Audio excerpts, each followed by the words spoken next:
Well, a very good morning and welcome back to Nassau in the Bahamas for day 2 of competition at the Junior World Championships. I'm delighted to be sitting alongside Jean Chin. Good morning, Jean. Good morning, Sheldon. Right, now Jean has picked out a player from the male side and the female side. We've got 4 weight categories to bring you. I have diligently written out in full the names of the top 4 seeds in each of the weight categories, but we haven't got any time for that because the opening ceremony overran.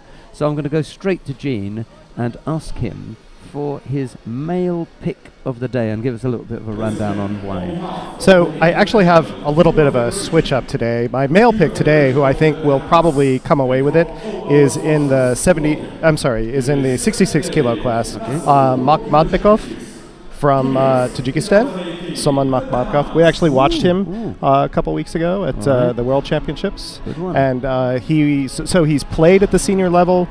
He showed that he's a very, very solid, very steady player, and I think that he is hungry. He didn't come away with a medal in Baku, so I think he's going to be very, very hungry today. And he's not one of the top 4 seeds. He's not one of the top 4 seeds. In the weight category. Right. Right, okay.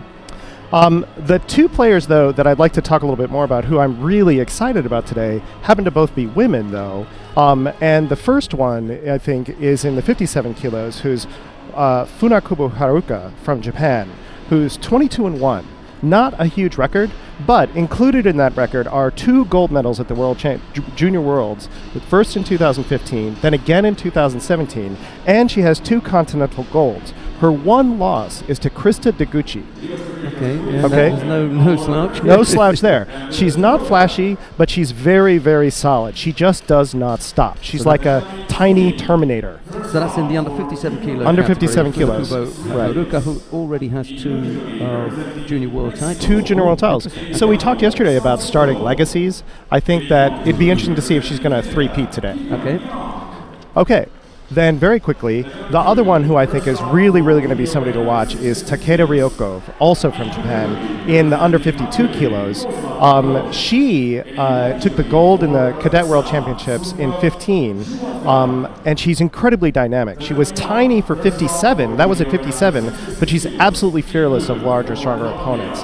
So today, I think that she's going to be amazing. She didn't play like a junior in 2015. I think today she's going to be amazing. Okay, those are the picks from Jean Chin. Let's go to mat number 2. We're going to begin by watching the opening round in the under 66 kilo category. And the first contest there is let's have a look, sorry. I did write this down. It's on the screen anyway. Sungat Zhubatkan of Kazakhstan. He's up against Kozma Akush of Hungary. It's Zhubatkan in the white judogi, Kozma in blue. Okay, and off to a very quick start. Zhubatkan already has a wazari. Certainly looks a little bit brighter than it did yesterday, doesn't it? Yeah, that's good.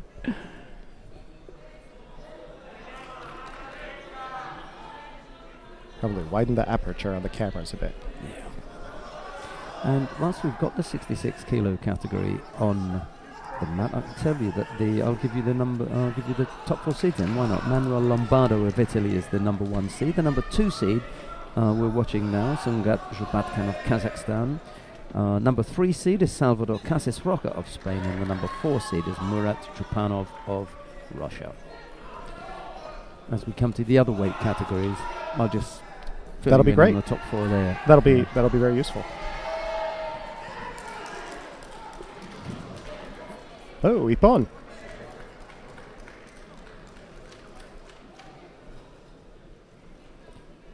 Kozma not happy with that result. Coming off second best. Yeah.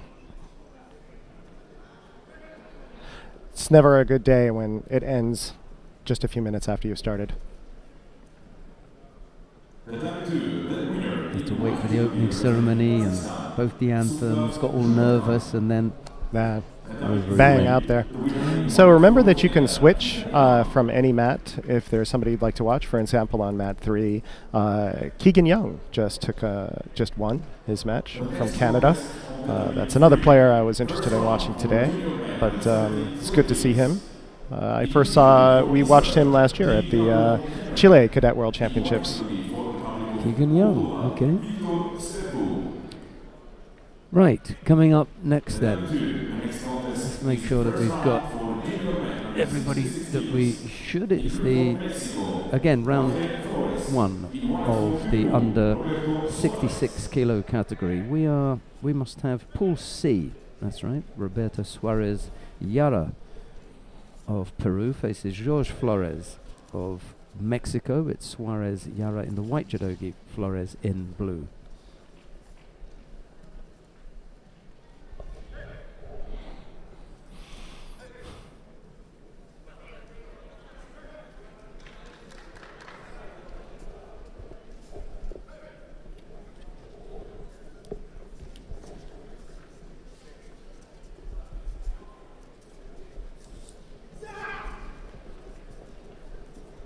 How many are in that 66? 31.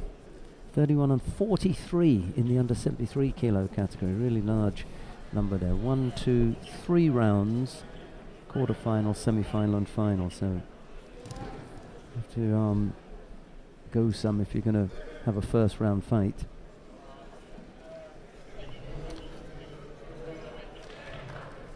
Flores picking up the first Shido, the first penalty today for passivity.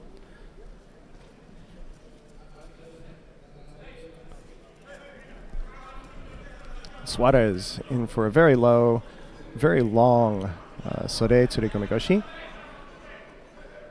Very much to the outside.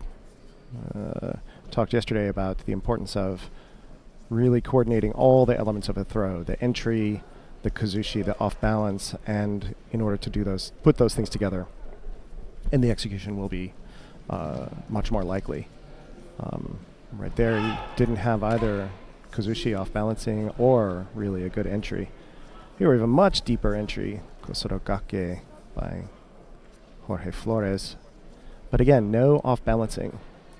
So something I'm seeing in both of these particular players is a lot of the defensive kind of posture that we talked about yesterday as well, the jigotai posture that makes it difficult for your partner, for your opponent to throw you, but also makes it very difficult for you to really come in and commit. Because you have to come a much farther way. So that's one thing that's always fascinating about the sport of judo, is how you have to be right on the edge between being in a secure place and being in a place to take opportunities, take advantage of opportunities, to take some risks. It's a really fine balancing act. Every moment of play.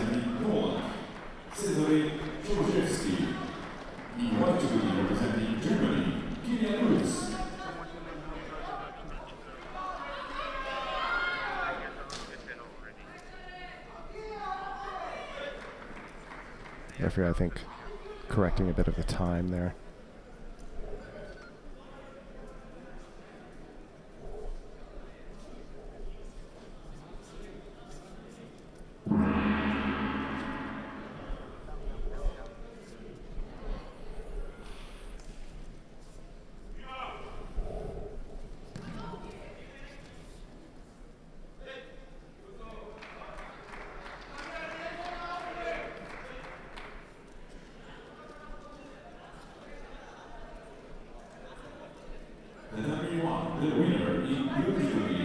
Still no score. 1:20 left in the match. Both players still playing a kind of a cautious game. Sometimes in the morning it takes a little while to get going.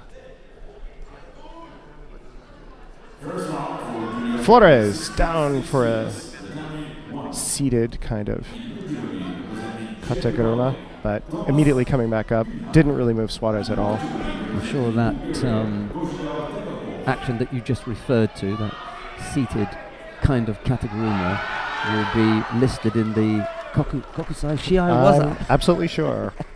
What's the Japanese for seated? Whatever it is that they decided to take and use. It is in there. I've seen it. I've seen it in there.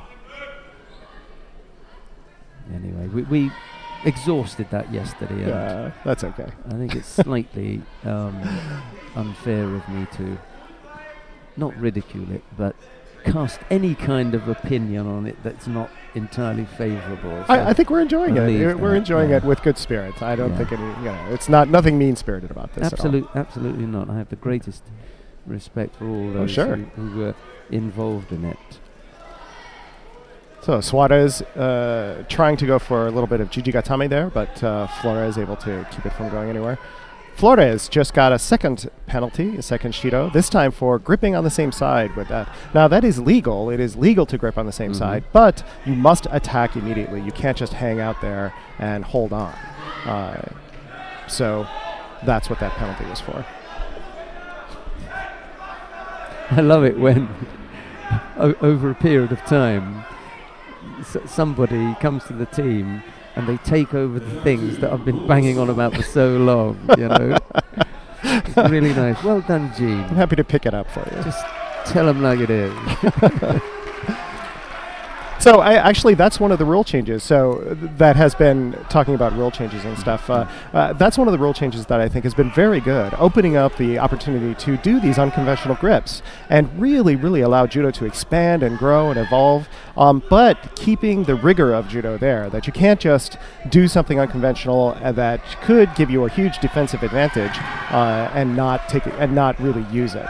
So moving judo forward. You've been able to encapsulate the whole concept of that rule change in 15 or 20 seconds explanation. That's really good, and I hope everyone else out there understands that. Any grip you like, as long as you do something with it, and any grip you like, and you do something with it quickly. Yeah. You know, you just can't sit there with a dominant grip. You need to be able to do something with it. Now there is one grip that still is illegal, and that's reaching inside the sleeve. You can't put your fingers inside the sleeve. You're on fire today, Gene. Which makes a lot of sense, because that's dangerous. I mean, if you do that and you get twisted all around, your fingers can break. It's not a good thing to do. We normally only have one person listening in to us. I don't mean in the whole audience. That would be stupid, wouldn't it? That's my mum. No, but we normally my mom too. My mom listens. There's two of them there. Hi, Mom. We normally have one of our IT team listening, but I noticed that there are two of them there with headphones on this one. One just turned round, so he's listening. I don't know what the other one's listening to. Probably Wagner. Pop music or something. He's not turning around, so it's definitely not him then. He's probably got those earphones that block everything out. 99 Luftballon. And he hasn't turned around, and that was in German, so he should have reacted.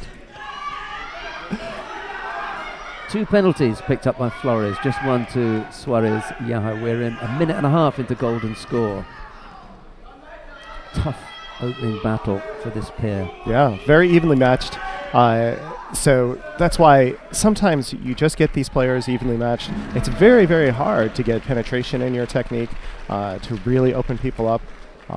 It looks to me like these two may know each other as well. They may have played one another before, which is quite common. Well, they're in the same continental union, so that's a distinct possibility. Sorry, and Flores just picked up his third Shido, his third penalty for passivity, and that will give Suarez the ippon.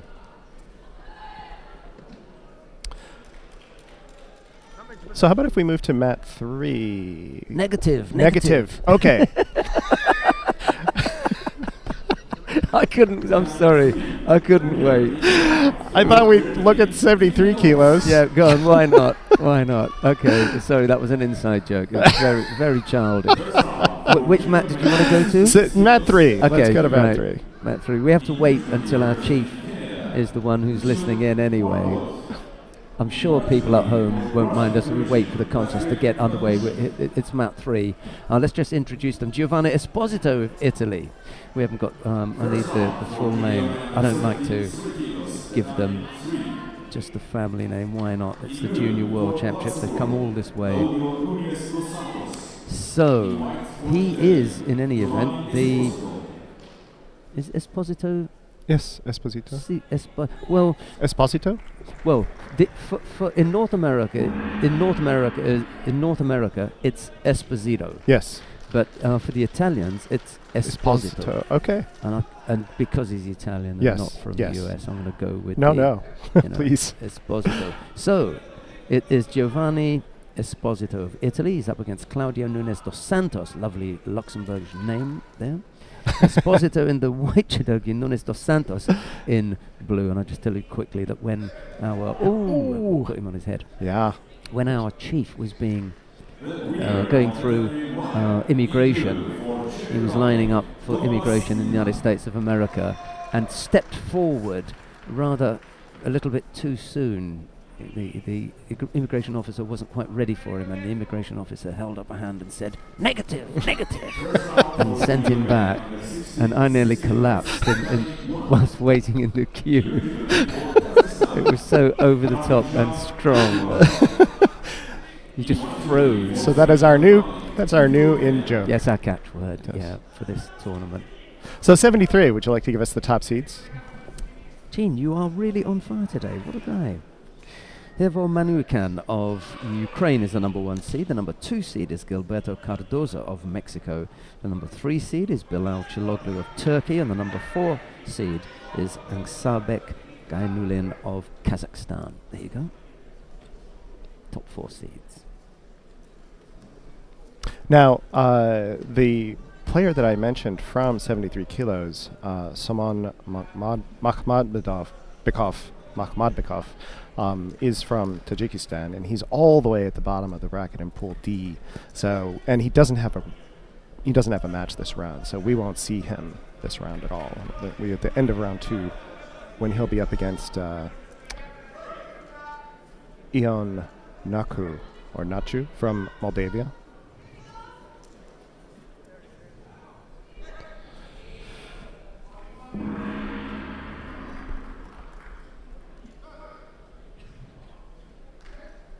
So, Esposito up by Wazari with 2:15 left in the match. Esposito in white, Nunes dos Santos in blue. Oh, and Esposito in for a strong, low, almost kind of a blended Osoro, but Nunes dos Santos twisting out of it. So there's a good example of good Kazushi, actually, and but not quite enough position, not quite enough entry, so he couldn't get in deep enough to really, really keep the rotation going on Nunes dos Santos' upper body. But here we have a match where, you know, there's a bit more tension in this one. You know, there's a lot more potential for a throw at any given moment. And Esposito definitely has the momentum here. I think that if Nunes dos Santos doesn't get an attack going pretty soon, he's going to pick up a penalty for passivity.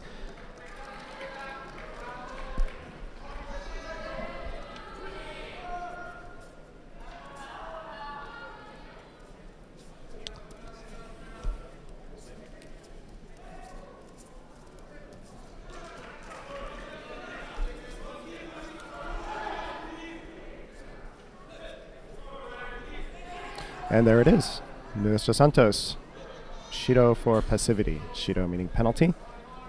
I just wanted to check with you your pick for the male player again. Who was it? Makhmadbekov. Oh, right. Down at the very bottom of the draw sheet. The last name on the draw sheet. Okay, someone was asking about that. So there you go. Right at the bottom of Pool D. Yeah. So he's swimming from the depths, and I think that he has the potential today. He's a very strong player, very, very strong. Someone Makhmadbekov of Tajikistan, that is, that Gene's talking about. Yeah, it's a good pick. And we watched him together. Indeed we did. And he just is kind of a counter thrower. But that's very dangerous. So it's one of the great things about judo is that when you're attacking, it's when you're also at your most vulnerable. So because all of those things that I've been talking about that have to be coordinated for throws to be successful, the entry, the off balance, the execution, they all have to be just right. Oh, very nice. Juji Gatame by Esposito as Nunes dos Santos comes in for his one throw, and then Esposito really comes in and finishes that Jujigatame. Now, I'm not sure that Nunes dos Santos actually tapped, and that the referee, he was sitting up and looking kind of bewildered as to why there was an ippon, and so I didn't know. But something that the referee can do is, if he believes that the arm is at risk, he can call the ippon. Shimiwaza as well. Right, and shimiwaza, if somebody is in danger of going out. He did tap afterwards as well. Yeah. I didn't see him tap first, but I then did see him tapping after, but it was after he'd given the ippon. Right. So whichever way you look at it, you can't really have any you can't really complain. any complaints. Yeah. Right. We are down on mat number 3. Jeroen Kassa of Belgium is about to take to the mat in the under 73 kilo category, round 1. He's going to go up against Sandro Chaladze of the United States of America. But Kassa in the white judogi, Chaladze in blue, and I'm sure that this Jeroen Kassa must be related to the other Kassa from Belgium. I'll ask. I'll find out. Anyway, they're on the mat now. That's something that's wonderful to see too. How many siblings there are playing. Yeah. It's too bad there isn't a belated brother. I was going to ask her when next I see her. I shall ask her. So, Kase in white, Chaladze in blue.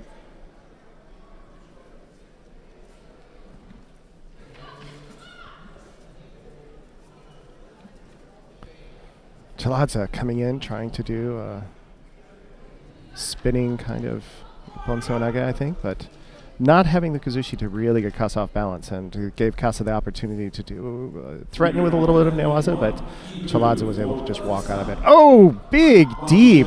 Oh, Chigari. Oh, Kochimaki Komi. Very nice. Coming in and doesn't get the Wazari, though, because Kassa turned out, but now Chaladze is having an opportunity to threaten with his own Newaza. He's trying to come in and but Kassa's able to keep him in the guard, so to say. The other Kassa I'm talking about that could be his brother is in the weight up in the under 81 kilo category, Matthias Kassa. Oh, okay. Yeah.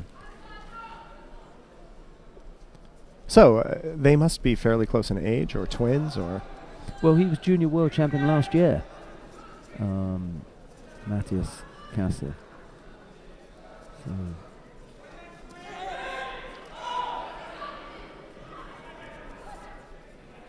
So for two brothers, though, to be so close in weight, and in age, I've seen, and in age, I'm wondering, I've seen that before where there are twins. Yeah. And I suppose quite famously, Hussein and Hassan Karl Musayev, who are identical twins, and one fights at 81 and one fights at 90, and they're both absolutely super. I mean, one of them's the Olympic champion, so that can't be bad, can it? I'm just going to check our online draw sheet to make sure that we've got everything. Yeah, under 73 kilo category, the last name on the under 73 kilo category draw sheet is Somon Makhmadbekov, and that is Jinshin's pick for today. And congratulations on your picks yesterday, Jean. That congratulatory message comes from a viewer in the United Kingdom, Linda Chittenden, who is an avid judo fan, she says. Well, thank you. And she says we haven't mentioned her for quite some time. Well, sorry about that, but that can happen at times. Well, thank you. Thank you very much. There you go. Minute 20 odd left to go. No score. A second penalty picked up now by Chaladze.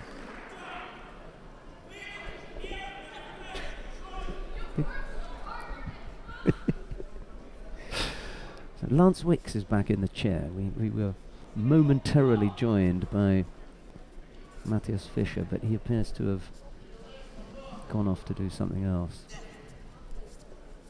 We've got a good IT team. Oh, we have a great IT team. They're outstanding. Fabio Vasconcelos of Brazil has joined us. Casa getting the osaikomi. And nice Chalaza. Nice. This match just heated up.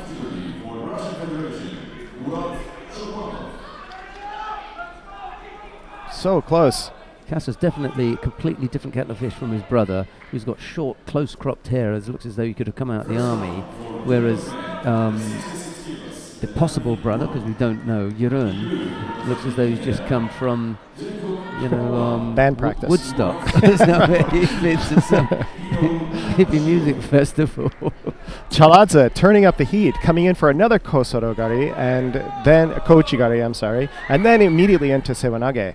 But neither attack really was able to move Kasa much. So, but still, making the attempt, showing that he's in the match, trying to move him around. It's a good little tussle, isn't it, this one? Yeah. And hopefully we're not going to see a third Shido here. I thought those were quite good attacks. Really made Kasa move. And we know why it is that Miss Chittenden is having difficulty finding the player on the draw sheet, because he's just sent me a copy of the draw sheet. And she's quite right, he doesn't appear anywhere in the under 66 kilo category. But there's a good reason for that. Because he's in the 73 kilo category. Join the party. You see, I'm not the only one who can make mistakes. This is a complete fallout day today, isn't it? It's early in the morning, isn't it? It's early. I think we might see a third Shido on Chalaza. He just tried another big Kouchi Makikomi, but it completely missed. It was, false attack. It's too unfortunate. I think he really meant to try, but it was just unfortunate timing. So Chalaza will draw the third Shido, and Haro and Kasa will have the match for the first match that we've seen in second match we've seen in 73 kilos. Right. I suppose we can stick here on. Where are you? Map 3, isn't it? Yes. Pool C, is it, or B that we're doing? Pool B in the under 73 kilo category. Laszlo David of Romania faces Jefferson Santos Jr. of Brazil. It's David in the white judo, it's Santos in blue. And last week we had a fighter from, I can't remember where he was, but we were in Cancun, and he was, his family name was Cadet. Huh. We got Santos Jr. and I'm sure that there must be somewhere on the IGF World Ranking list somebody called Senior. So probably we've got the list.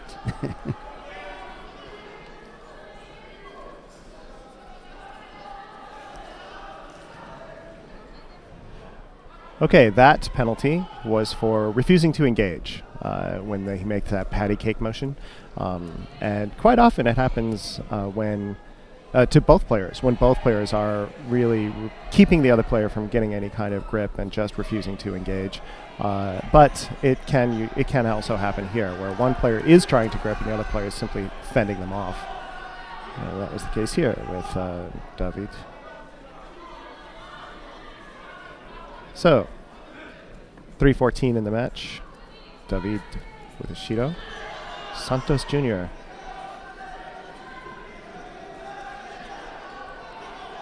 It's so interesting to see that in a Brazilian. Santos, is it pronounced Junior or is it Junior?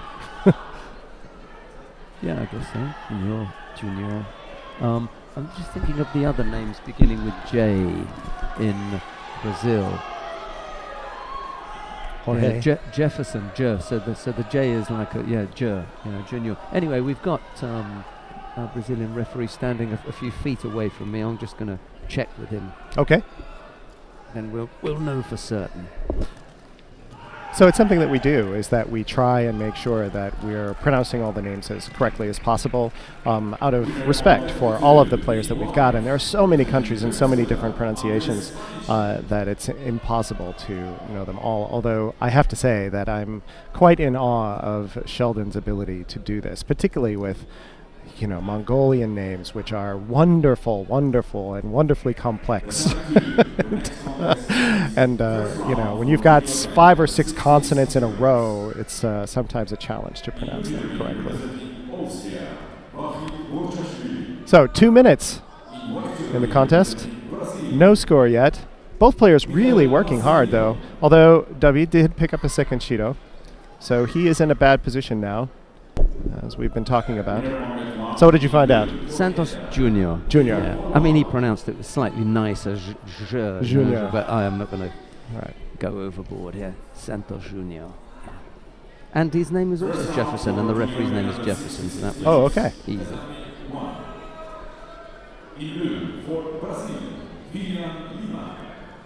In white for Georgia, Bagrat Liniashvili. Okay, here's a dangerous place for David. That was close. I'm amazed that he wasn't called for that. Santos Jr. had really gotten his back up to the edge of the mat, and as you saw there, David stepped out momentarily, but he is not going to be penalized for that because he really wasn't trying to walk away. Just in the course of moving, stepped out momentarily. It is an element of competition where the rules can be used to draw a victory through penalties. You gave us 2 picks this morning, really, didn't you? 2 that are focused on 2 names. 2 in the women as well. Well, one, the Makhmadbekov and the men, and then 2 in the women that are just, I couldn't hold it to one. They were just so exciting. Who was the other one? That one was 66 Takeda. and one was 73, wasn't it? Well, yeah. No. Oh, for the men. For the men. Yeah. No, I didn't give one for 66, I don't think. They were both in the 73? There was one in 73 for men. Oh, okay. And then there were these 2 and the 2 young women today. Right. Okay.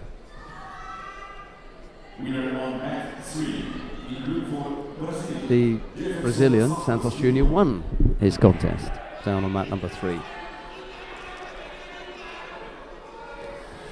So, have a look round, see what you see. If you want to go somewhere else, let me know. But I'm with you, your choice. I'm worried about being shot down again. Oh no, no, we've done it once, and we'll wait until Matthias Fischer is in the chair before we do that one again. Okay. Because it's only we have to catch him. We're just waiting our time. Right. Well, let's go to mat 1. We haven't been to mat 1 yet today. Very well. So, see, I had my chance. Thank you. I decided to leave it. Right. There and we'll pick up our first Georgian player today.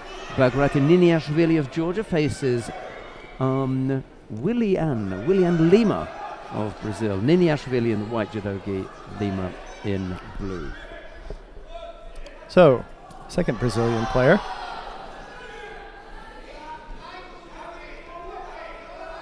Liniashvili, I think we might have seen him also at the World Championships. I can't recall now. I'd be surprised. I think they had Amiran Papinashvili there. That's right. Yeah. Right. So for them to squeeze in a second and for it to be a junior would have been a big shout. I wonder, it could have been.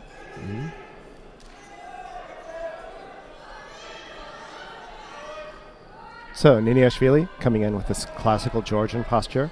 Very strong stance, but slightly bent.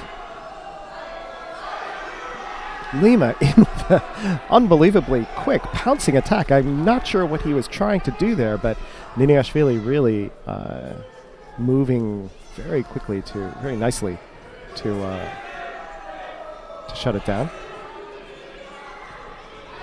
Lima, so this is interesting. They've got a pattern going where, oh, there's a nice throw for Wazari on mat 2.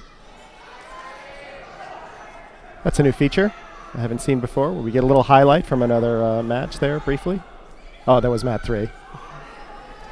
Yeah, Lance Wicks, whenever Lance Wicks is around, you can guarantee that you're going to see something a bit special. Okay. It's okay, you can talk. Lance is here, he's got something to say. seconds just from map 3. It was Nippon, so we're going to try and give you all the action from the other maps as well if they're there for you. See, Lance does speak. Thank you very much, Lance Wicks. Okay, that's great. Shamed him. It was almost as though there was a camera on him. He went bright red. That's wonderful. So as we're watching here, we still get to see the highlights from other matches. Good show, Lance. Yeah, the other Georgian at the World Championships, apart from Amiran Papinashvili, was Luhumi Chukvimiani. He was the other Georgian. Those were the two that they sent there. Okay. Georgian is another language that I'm becoming familiar with and becoming more familiar with a lot of these names. There are plenty of them around in Judo. Oh, yeah. And you just saw one from the United States of America, didn't you? Yep. And then there's the Wahud Boshashvili of Austria. That's right. On mat 2. Who's playing for Austria. That's correct, right?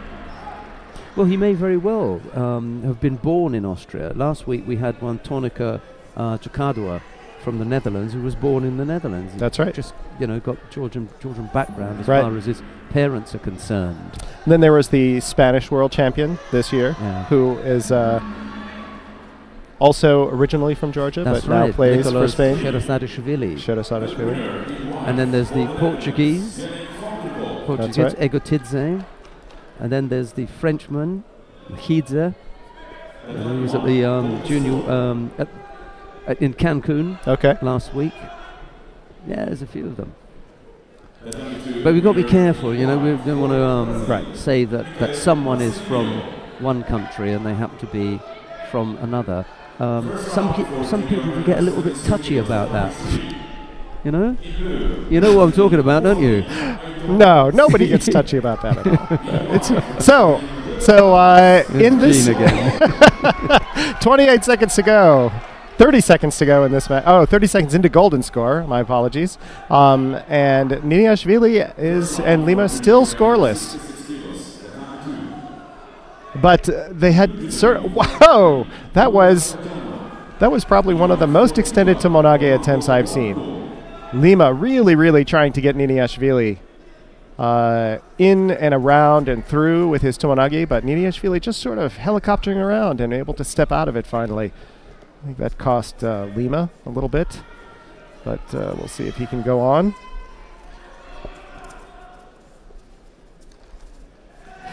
Oh, Niniashvili in for a very deep low ko sotogake.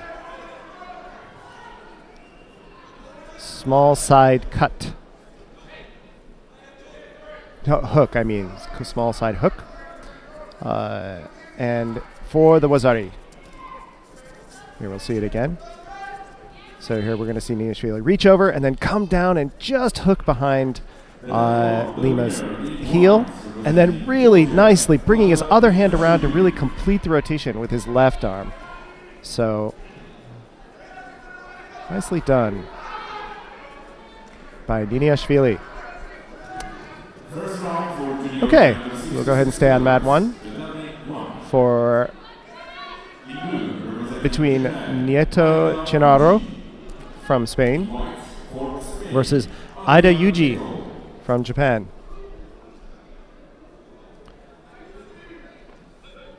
Now, one thing as I was doing my research, looking through the picks today, looking through the players today to see who, really caught my eye, I have to say that the Japanese men playing today caught my eye because they have no record at the IJF. They have no record at all. This is, as far as I can tell, this is their first tournament.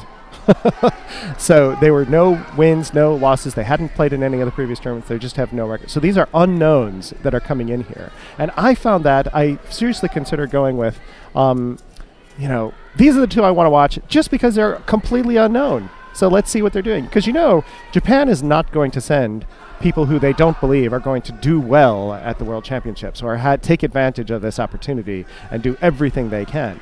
And anybody who's heard me talk about judo for more than 30 seconds knows that I have tremendous respect for Japan's judo. So, but at the risk of being absurd, I just decided, okay, well, let's try and go with people who have records too. Okay. And Adiuji showing that he's quite nimble and agile as we're into this second, just under 3 minutes left to go in the match.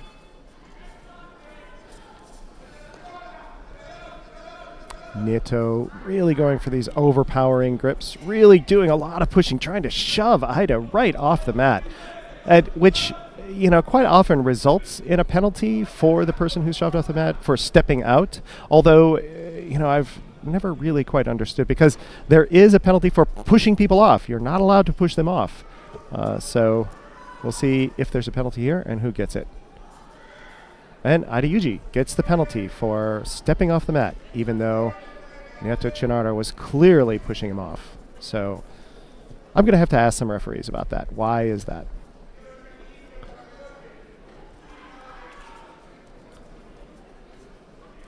Because they do a tremendous job. The referees are all really amazing, but their ability to see what's going on and to make a judgment and to call it correctly and with such precision is really, it's extraordinary. I could never do it myself. So 2 minutes, no score between the unknown Ida Yuji and Nieto Chinaro. So just for an example, let's call up Nieto Chinaro. Let's see if I can call him up quickly.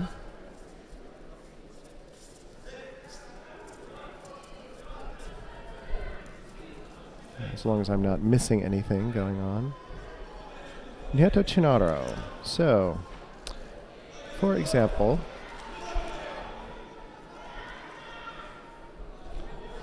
wait while my computer comes up with the name. Oh, here we go. Nieto Chinaro has a record of 30-16. He has got 1 silver at 1 Continental Open and a bronze at a Continental Cup.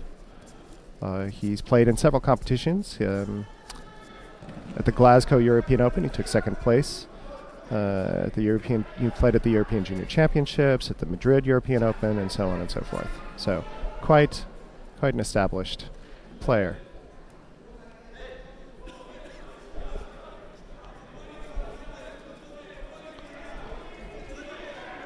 And where I'm going is judobase.ijf.org, where you can look up every player and every competitor and see all the draw sheets.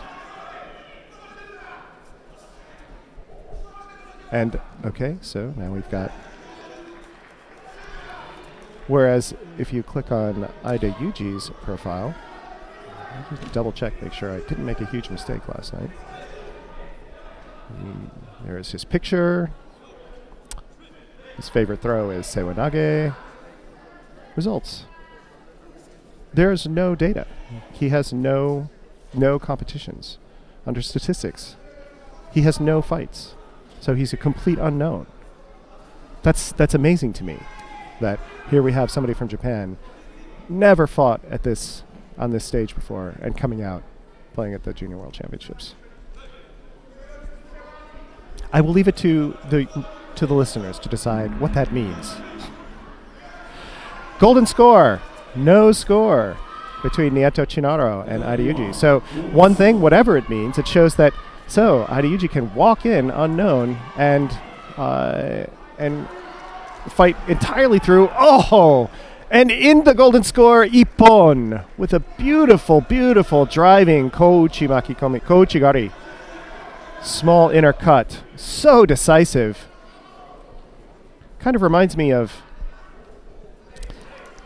in a very, very slight way, the kind of pattern that we saw with Hashimoto in the World Championships. Hashimoto typically, look at that, so deep, beautiful, beautiful Kouchi Gari. Just, he's got both hands, driving in, completely classical Kouchi Gari. Look at how deep he's got that. He's got both hands. He's pulling up with the left hand to make sure that Nieto cannot turn out of it. And so, just gorgeous. And there we go. Ida Yuji makes his World Championship debut with an Ippon over Nieto Chinaro from Spain. The winner of category 1.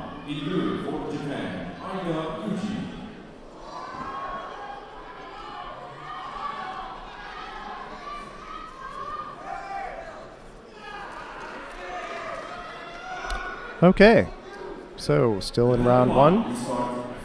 If you are interested in starting to see round 2 matches, you can go to mat 3, where in a few matches you'll start to see Manukyan from the Ukraine versus Keegan Young from Canada. Will be up in a few matches on mat 3. That'll be the second round. We're still on round 1 though here. And here we have our first women's match of the day that we've seen. Eva Oberon from Croatia versus Josie Steele from Great Britain.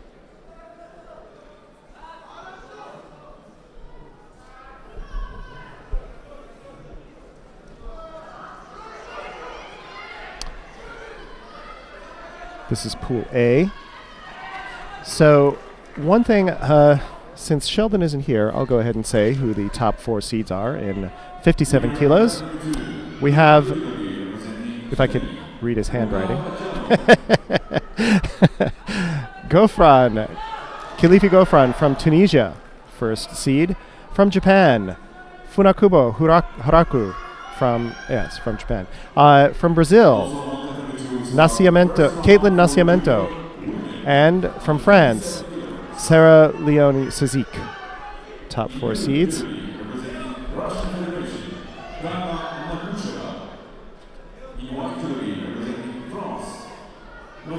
And as I mentioned, one of the people that I'm really, really excited to watch today is Funakubo Haruka from Japan. She will not have a match this round. She's in Pool C.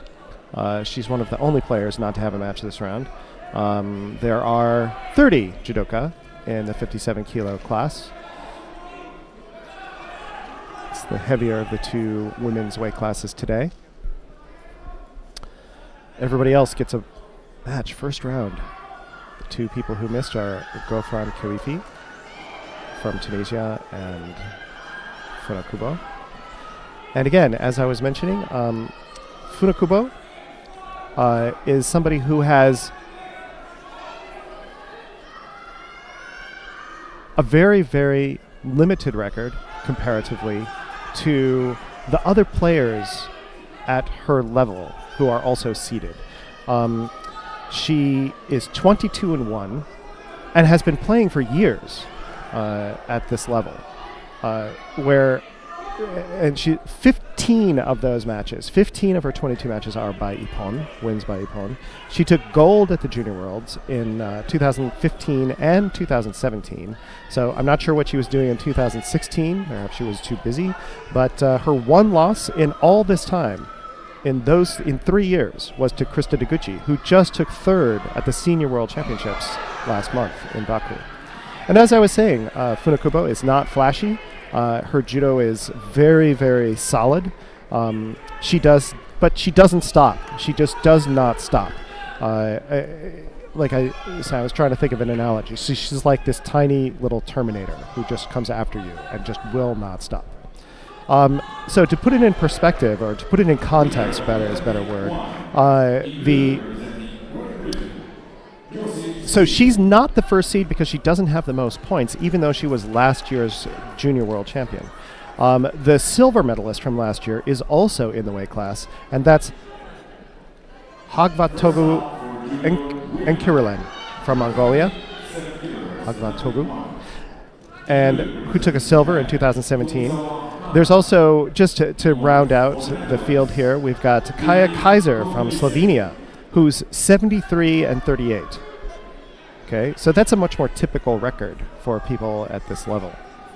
And then she has 1 continental gold. She played at the Senior Worlds at Baku last month, and she's won several matches at the senior level. That's Kaja Kaiser. Then there's Sarah Leone Sazik from France, who's 46-17. 26 of those are by Ippon. She's gold European. She took a gold at the European Junior European Championships. She took 5th at the European Seniors, and she took 3rd at the Dusseldorf Grand Slam. So that's the field in which the 57 kilos are playing. And here we have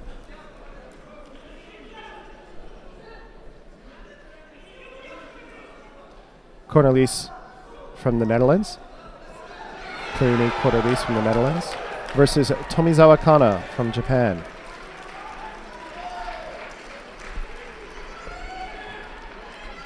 So 2 Japanese players at 57 kilos.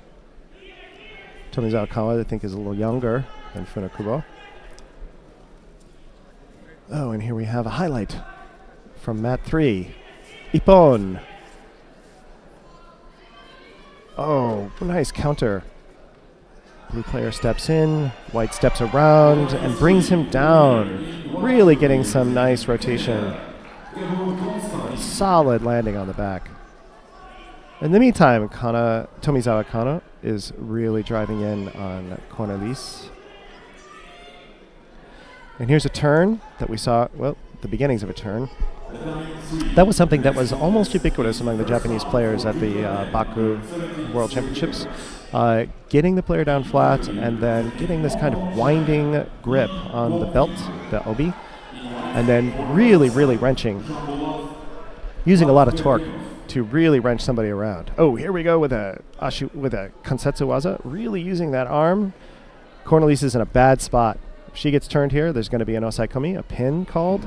But, oh, she just slips her arm through, which speaks to the, extraordinary flexibility of these young shoulders. And also, I think, maybe female shoulders, too. Women, I think, in my experience, tend to have a good deal more range of motion and flexibility. I know that if my shoulder had done that, I would not be getting up. I'd be lying there crying and saying, please take me to the hospital.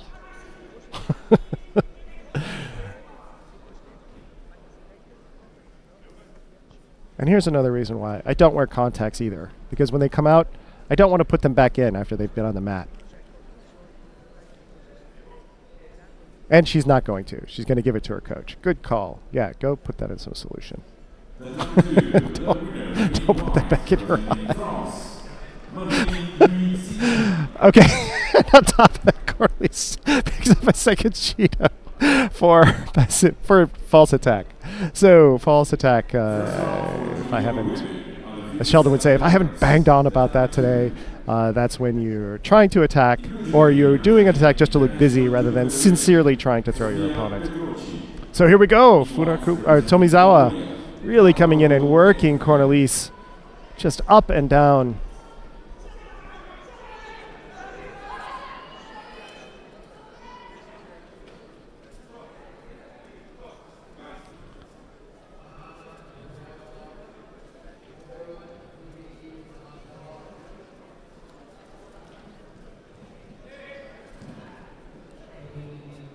Uh-oh.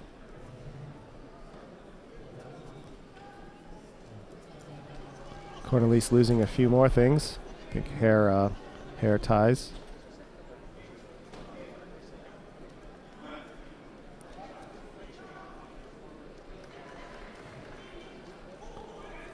I think one reason why so many of the Japanese women have very short haircuts. I had an opportunity to walk through the warm-up area earlier today and was able to just stand and watch and appreciate the intensity and the focus of all of these terrific young athletes. And I happened to be standing right near the Japanese team, and I got a good look at some of the way that the Japanese women have their hair arranged. And ooh, nice Tai Otoshi by Tomizawa. Beautiful, everything right in place. Perfect timing, perfect kazushi. Look at this, her hands, her grips are perfect. And then she actually used her opponent's grip on her cuff and then braced both hands on the far arm, stepped across, down into the Tai Otoshi. Look at that, really coming across, boom.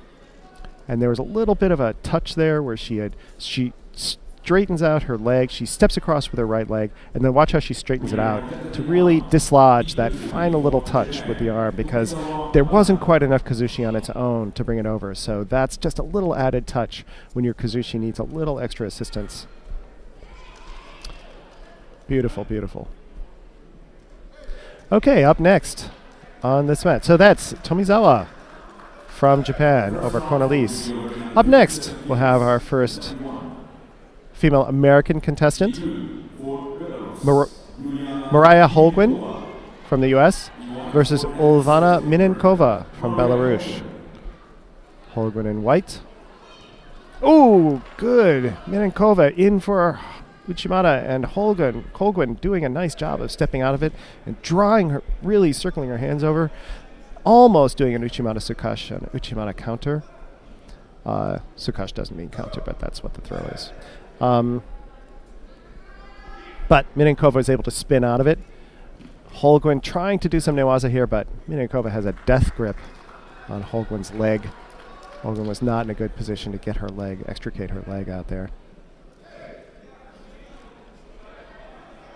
So anyway, just to wrap up this inane little chatter about hair, it was great to see, how some of the Japanese women, they not only have short haircuts, but they've making sure that their bangs are tied up in these nice little knots so that they don't get in their faces.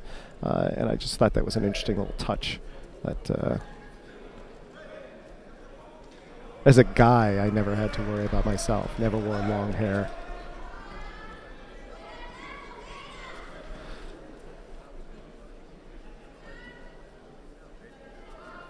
As a guy growing up in the era I grew up in and when I was competing.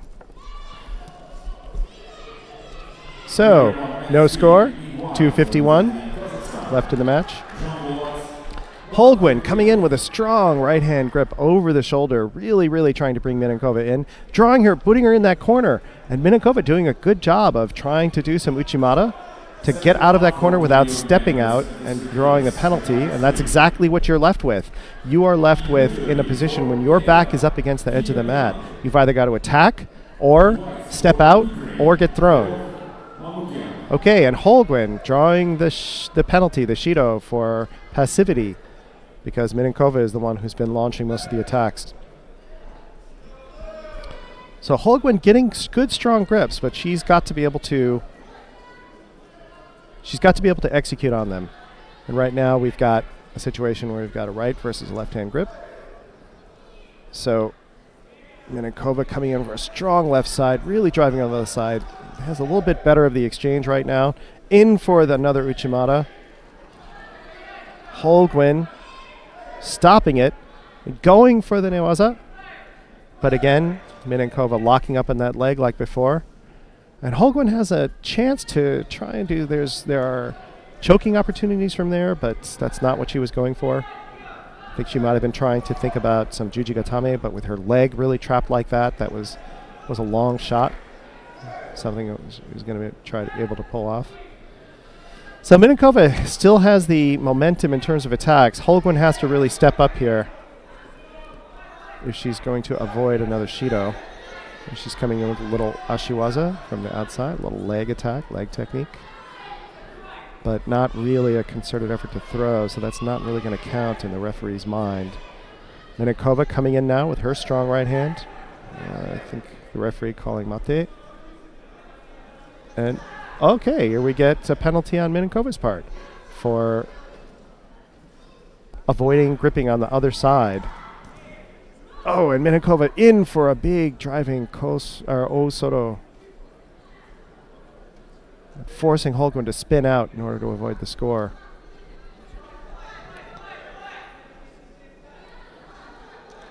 Minenkova coming in, burning up a little bit of time with some rather perfunctory newaza entries, but forcing Holguin to go into a defensive posture. Okay, Holguin. Oh, Holguin coming in with a nice try, reaching Osotogari, but Minenkova doing a very sharp counter, really catching Holguin flat and coming in for the wazari. So really coming in for that Kosoto Gake. Look at that. So there, yeah, Holguin had a nice, the timing was right. The entry wasn't bad, but there was no Kazushi, which meant that Minenkova was not off balance and was able to respond with her own counter. Nice exchange. So Holguin's in a tough spot now. 32 seconds. Oh, no. I think the wazari was waved off. So, no score.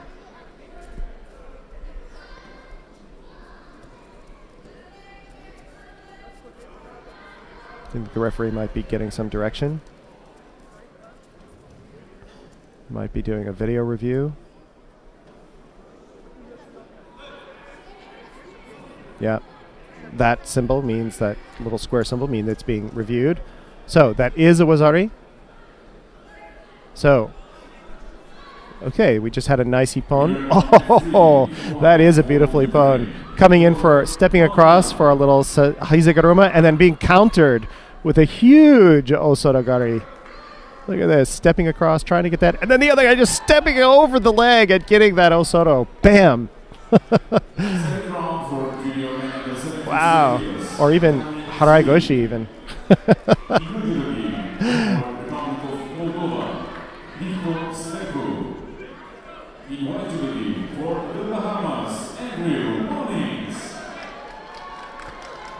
It's definitely more backwards, kind of a blended throw. Okay, so, and in the meantime, Holguin picked up her own wazari. Good job, Mariah Holguin. Sorry, I was looking at the highlight of the other match and I missed how Holguin scored, but now we have a wazari to wazari going into golden score. And Holguin, again coming in, much better attack this time.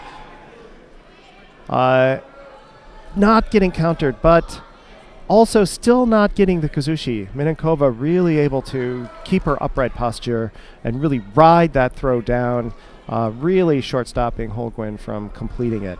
If Holguin can get Minenkova moving, if she can really get the kazushi, the off balance, that's the critical piece. You can be in position, but if your opponent is on balance, they're in a position to counter you or at least stop you. Oh! And there, Holguin coming in for the attack, but again, Minenkova turning it through and able to get Holguin down solidly on her back. Good positive effort by Mariah Holguin. Really the way that you want to go. Really coming in here. Okay. Oh. Okay, so at first I saw this as a step in by Holguin and trying to turn, but it was actually an attack by Minenkova for Sewanage. Holguin tries to counter and turn her, but in the middle of that counter, Minenkova is able to turn herself and drive Holguin down to her back. So in for the Soreitsuri Komigoshi, Holguin trying to turn, and Minenkova turning into that throw and driving down. Really brilliant call by the referee. Look at this. One attack, counter attack, and a counter to the counter. Okay, staying here on mat 1, we've got Sizik from France, who I mentioned earlier, versus Benenbi from the Bahamas. So one of the first players from the first player from the Bahamas we've seen today.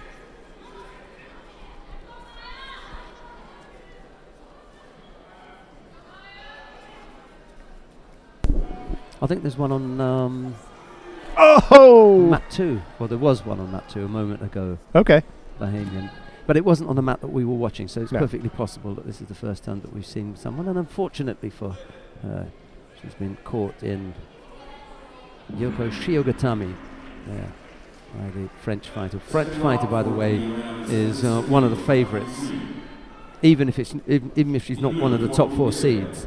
Yeah, I talked about her. Oh, she's number 4 seed in the under 57 kilo category. Yeah, I talked about her as, you know, putting the context to what this weight class is like today. Look at that big driving Uchimata. Look at this coming in.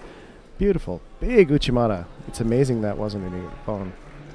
Really keeping down, but she lost the grip with one hand and had to actually support herself to keep that going, and that's why the Bahamian player didn't quite get the rotation, but immediately transferred into Osekomi, as Sheldon's saying, for the Ippon. First round for junior women under 57 kilograms, the 21. In blue, representing Poland, Anna Dobrovska. Okay. For Azerbaijan, So let's go to mat 2 and pick up the match between Nascimento from Brazil versus Kaja Kaiser from Slovenia. There's no score yet. Last 5 seconds of regulation time, but there's no score, so it will go into golden score unless something really big happens. Nope. Okay. Kaja Kaiser's one of those players. She's got 1 continental gold. Has went 1-1 and the Senior World Championships at Baku and has won several matches against notable senior players. So here's somebody I thought, it just helps set up what this whole weight class is like today. There are players with serious senior experience coming in who aren't even seeded. Well, the under 57 kilo category in Baku, you'll remember, for the Senior World Championships, was one of the toughest weight categories in the whole of the championships. They had everyone from the top 8. Right. They were all there.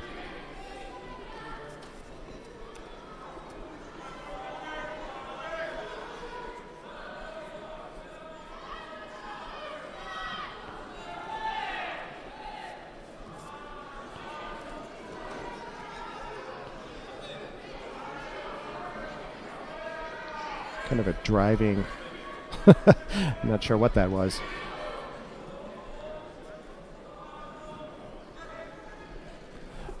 So, Ouchigari by Kaiser.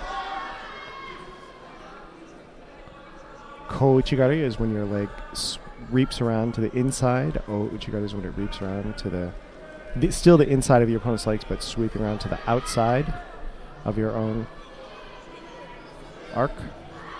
Nascimento picking up the first penalty for passivity. Kaiser is the one who has been executing most of the attempts, even though they haven't worked yet.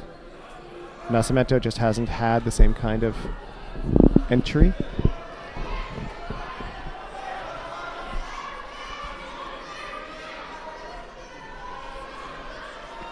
And we didn't go through the under 57 kilo category top 4 seeds. I better do that now then. Gufran Khalifi of Tunisia is the number 1 seed. The number 2 seed is Funakubo Haruka of Japan. Number 3 seed is Caitlin Nascimento of Brazil. And the number 4 seed, that we've just seen, Sierra Leone Sissik of France. So here we have the number 3 seed right now.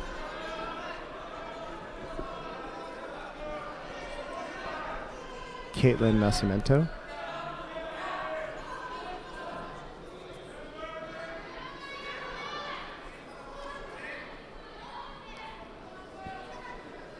The referee is Lubomir. That's right. Lubomir Peta from Australia. He's a tremendously friendly originally gentleman. From Slovakia, I think. Yes. And to continue our conversation from yesterday, he's Slovak. Right. Or originally from Slovakia. You've got to be careful again here. Look, he is from Australia now. He's Australian. Australian. I asked him the other day, so where are you from? Australia. Australia. And I said, really? Not originally. Because, I'd never heard an accent from Australia that sounded like him. That. No. Yeah, big battle here. This one. Kaiser's really taking Nascimento the full distance and still looking strong. It's Nascimento who's picked up the penalty, by the way. Yes, for passivity early on. Missed with that effort. Kaiser has just been attacking. They haven't been huge attacks, and they obviously haven't been successful, but they have been consistent. So one of our technicians, Milo, will be happy to hear that Kaiser is doing a strong job, having a strong match here. 3 minutes into golden score. That's right, yeah.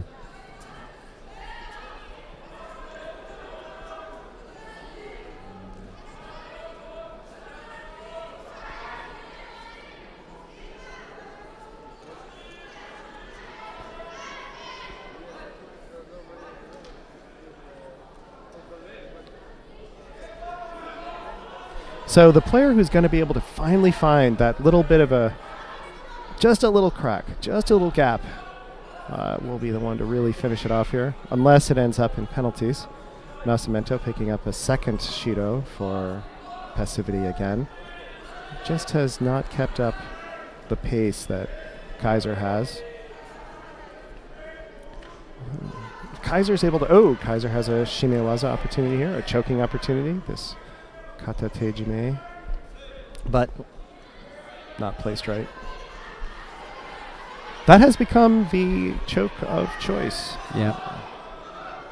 You rarely see others these days. Koshijimi maybe a bit. Oh, that's as close as you can get. But she spun out. Yeah. Just turned out.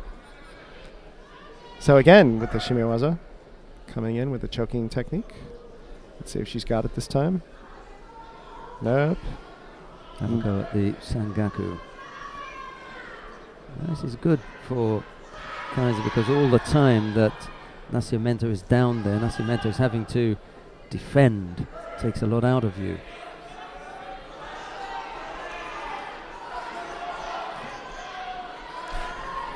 But if any of you are new to judo and coming from another grappling discipline, something that is good to know is that defensiveness, pure defensiveness on the bottom does not count against you on the ground. So none of that will hurt Nascimento because even though she's not attacking from underneath.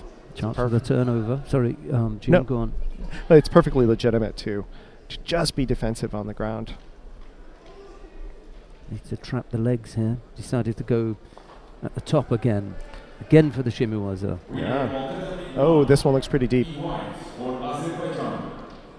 Oh, and getting some turn. Yeah. Did a bit of purchase on this one. Slipped the head. Yeah. On the other hand, while that's a legitimate thing to do in competition, I always feel like, I mean, I love groundwork, so I always feel like it's a missed opportunity. If you don't attack from the bottom, that's when you have an opportunity. Somebody's trying something, you can really use that. And so it's a gap in some players' oeuvre that they don't really use that. They don't really capitalize on it. Good little battle, this one. Really tense now. Missed and almost came up with the Tsukeshi. But at least it was an attack, so Nascimento is avoiding that third Shido. Just got to be careful because Kaiser was not quite in Newaza. Nope. So any grabbing of the leg there would be a bit tricky. That was a close one. Oh, that might be a false attack on Kaiser's part. No? Okay. Yeah, I think Nascimento just got a little bit of a push in. That was the only thing that saved Kaiser there because she didn't have her hands on. No. And it was a big wide turn. I think both players are definitely fatigued at this point. 6 minutes into golden scores, so they've been playing a good 10 minutes. It's a long time to be out on the mat.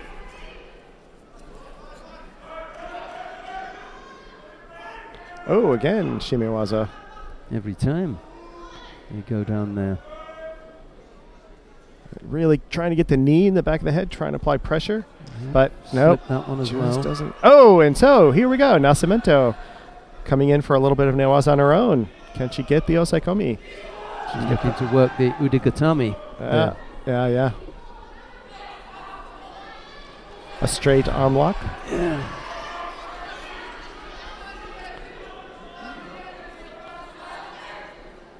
Clock. Okay, there we go. Could have been a little bit stronger with the ashiwaza there. That's kind of been Kaiser's. Oh, there we go again. That's that. So a big turn, no effect on the balance. Yeah. But so which way will it go? I mean, will it count as a false attack for Kaiser, or will it be another Shido for Nascimento? I think that the best way to work this one, and this would be the penalty I would give. I would give false attack to Kaiser, and I would give a passivity penalty to Nascimento.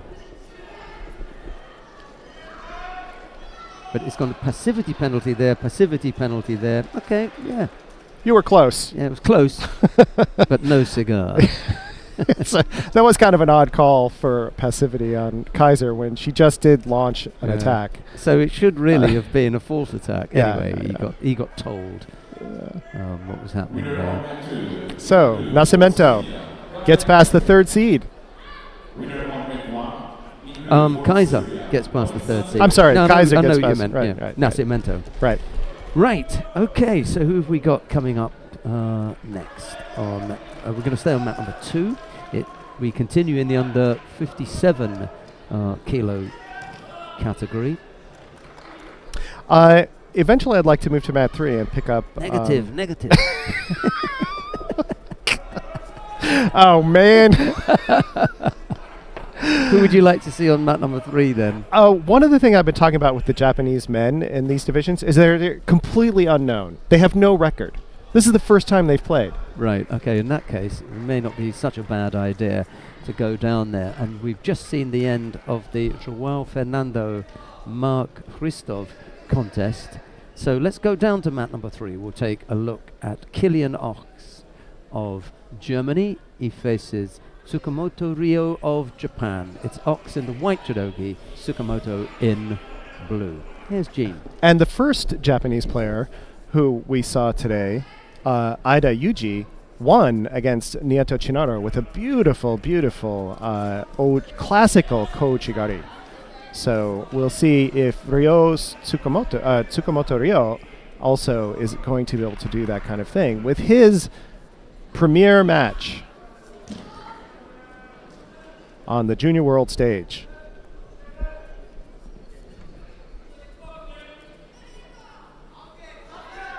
Looks like rather a big man.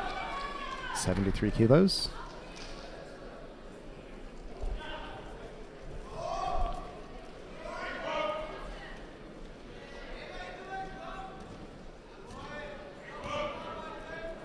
Strong left grip.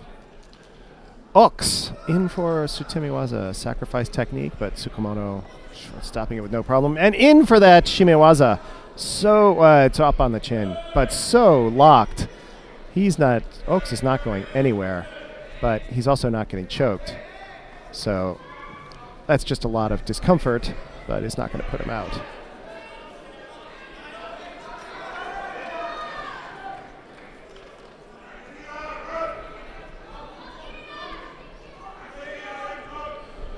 $73 kilos for my American friends is 160 pounds.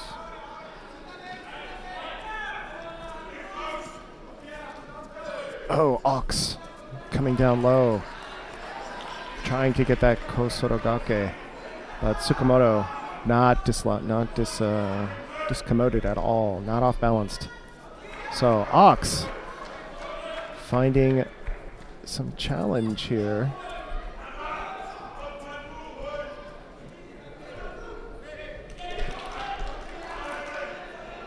Let's look at...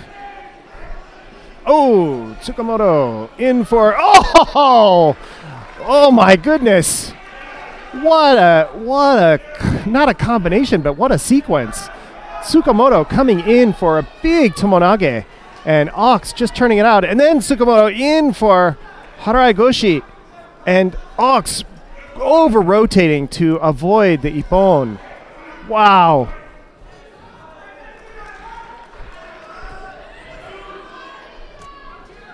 So Ox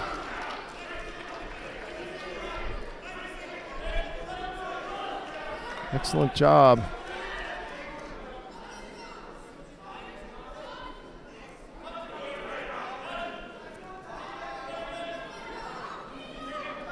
I can't find a profile for Ox either. That's interesting.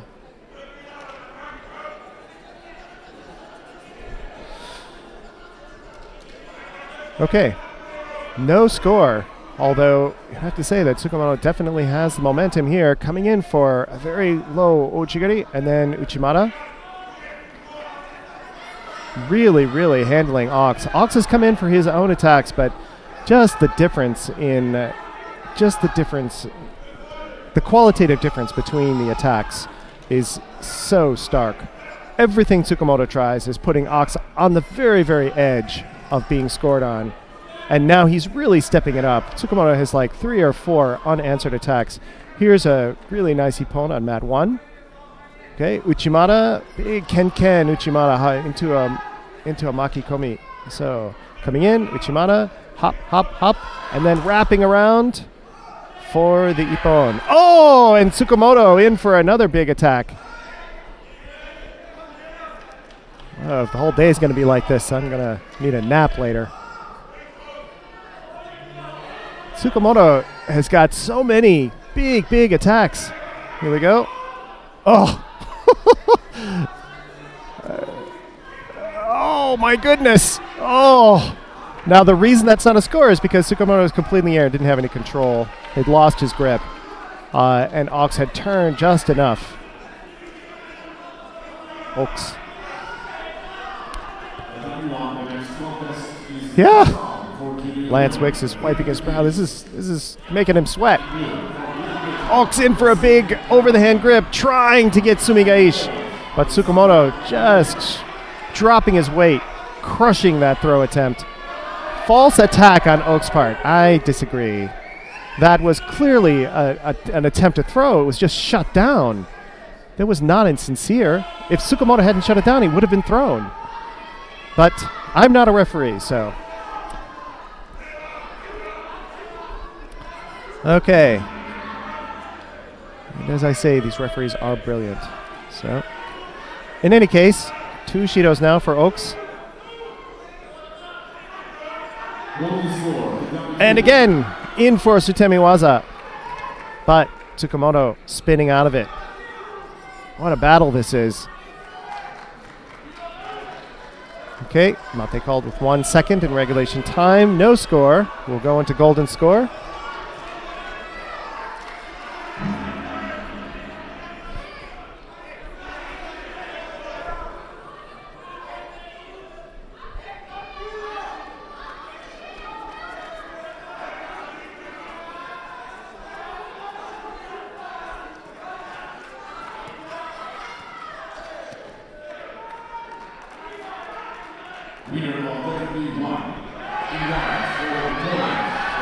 Ooh, just driving him down.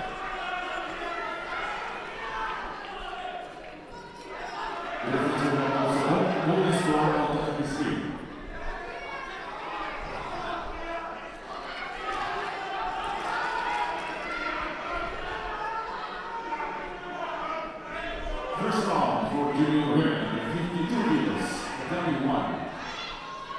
In blue for United States. Tsukamoto trying to come in. These attacks are starting to show the fatigue. That attack wasn't nearly as sharp as what we had seen earlier. But still, coming in for a big Sewanage. His feet, I think, were out of position. Really just kind of trying to drive. But now he's opening it up. And, oh, again! Big Sewanage, but Oaks posting out on his head and just spinning out. Referee, yeah, spinning completely around. Really unbelievable. So that's one of the things that makes judo so incredibly difficult. The ability that these athletes have developed to avoid the score, being able to spin like that while you're posting on your head is just extraordinary. Okay, Osegomi, and Oaks taps out for the Ippon. So, Tsukamoto in his debut match.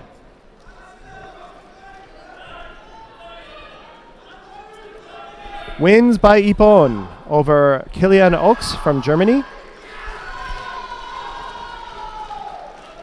And again, if you go to the IJF.org, judobase.igf.org, the number of competitions that Tsukamoto has listed is 0. Well, it will now be 1. He now has a perfect record.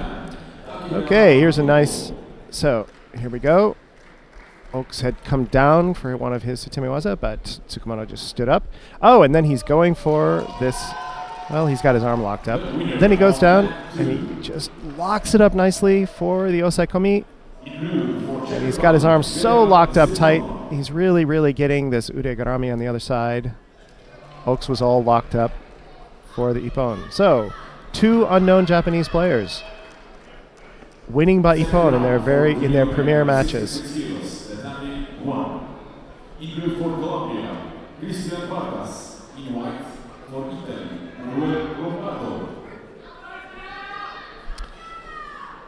Okay, I think we'll stay here, right now.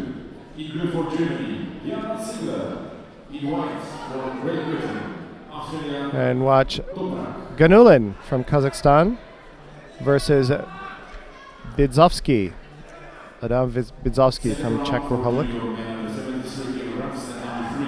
Bidzovsky in blue, Gainulin in white. In white for Kazakhstan. Andas Gainulin.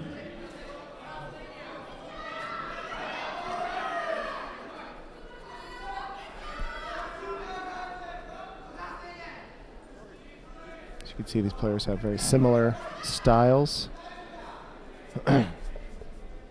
Strong, aggressive stances to begin with. Bidzovsky really coming in. Gainulin coming down. I'd be amazed if that's not a false attack. He was really coming down to his back without trying to throw, but not being called at the moment. Bidzovsky, again, his own coming down for... So, in case anybody needs to know this, the rule is that you must try to throw before you can go to newaza. You cannot simply drop to your back and pull somebody down and go into groundwork. So these sacrifice techniques, these sutemiwaza, must be sincere attempts to throw. And then if it doesn't work, you're perfectly able to go into draw your opponent down and then try for an armbar or pin or whatever. But if they're not, then that's a penalty, and it's penalized by being called a false attack because you're not literally trying to throw. I should say you're not sincerely trying to throw. In any case, so what we have here are two fairly evenly matched players, both of whom clearly like groundwork and like attacking from that prone position. In blue for Kazakhstan, Bahtijan Abdurrahmanov. In white for Czech Republic, Tomáš Dimhak. So this is a round 2 match at 73 kilos.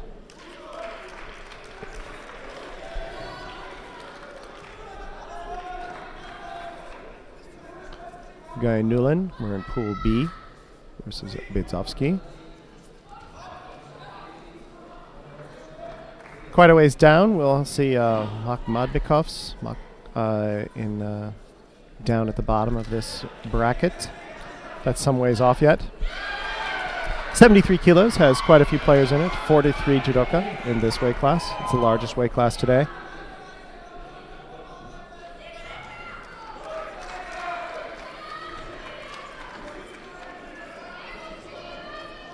It is the most numerous numbers of players. I didn't just mean largest in terms of weight.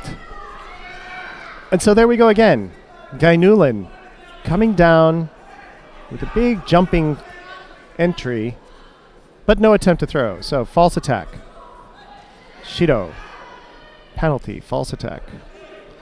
Now that puts pressure on him. If he does that again, if he does even, hints at that again, he'll get called again. So, okay, let's see if he...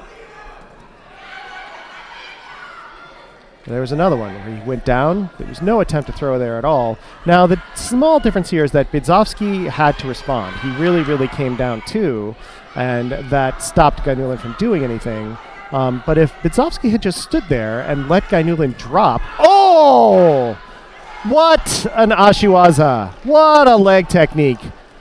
Beautiful, beautiful. I'd like to see it again. It wasn't Okuriashi Harai. It was probably Kosotogari. Depends on whether his foot was coming up or going down. I think it was coming up, so it's probably Kosotogari. There we see the tail end of it. So here we go. Look at this. Oh, it was Okuriashi Harai. Beautiful, beautiful sweep. Look at that. That's so difficult to do when somebody's flat like this. But see how he's on his heels? That's what makes this work. Gainulin was really on his heels pulling back, and so all of his tension was backwards. And then as soon as he loses contact to the ground, all that tension then just gets released. And that just gives his opponent a chance to really finish it up. Pretty, most technical throw we've seen today.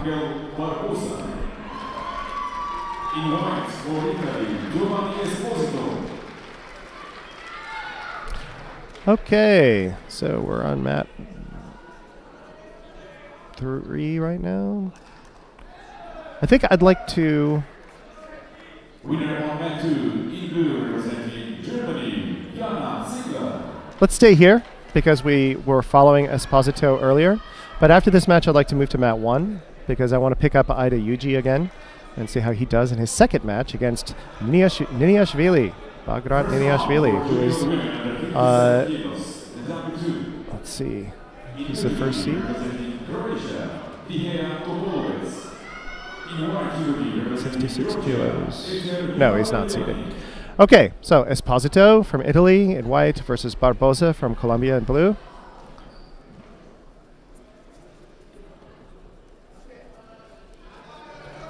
And here's an interesting Archangel Barbosa from Colombia. No score yet. Barbosa in for a nice deep throw. Oh, Esposito. As Barbosa was coming out, Esposito did a nice counter, bringing Barbosa down to his side for the Wazari. So Barbosa had a really good, strong driving attack, but not enough Kazushi. Watch this. So he's going to come in, and then as he steps out, right. So, right. Okay, so Esposito doing that nice Ouchigari as he's stepping around. We're not seeing... yes, we're not seeing the initial attack that he had come in, and see he's standing up after that initial attack, and he's so far out. Barbosa had to step around. Esposito did a nice job of coming in for that Ouchigari. Great inner reap. So Esposito for the Wazari. Barbosa. Barbosa with a little Ashiwaza of his own, making Esposito really have to spin out.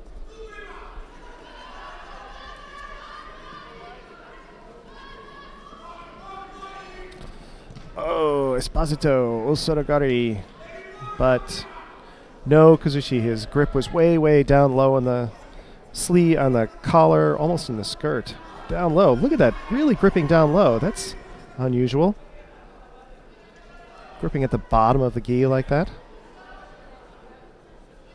Gave Esposito a chance to attack, but Esposito was so far out that he just stepped out and wasn't off balance at all.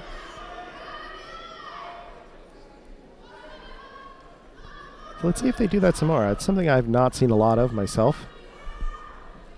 Here they're getting much more conventional grips. Barbosa in for a very shallow sacrifice technique. Just way, way too far away to finish up. So, and no off balance at all. Esposito in for that big old Sotogari, but he doesn't have the hands either. See, they're really gripping way, way out on the sleeve and then really doing a big diving entry. So when you have your grip way away from the body like that, low on the sleeve, low on the cuff, it is possible to throw there, but it's very difficult. The one reason you do that is because, you've got a grip and you're not working in to get closer, and it's so less risky. But it's very difficult to throw and get all of the off-balancing, the Kazushi that you really need.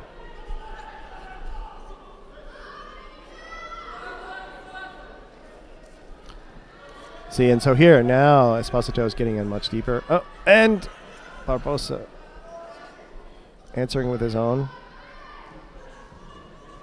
deep, blended sort of Sasai, Sore Tsurikomigoshi and Uchimata. I'm sorry, Sewanage.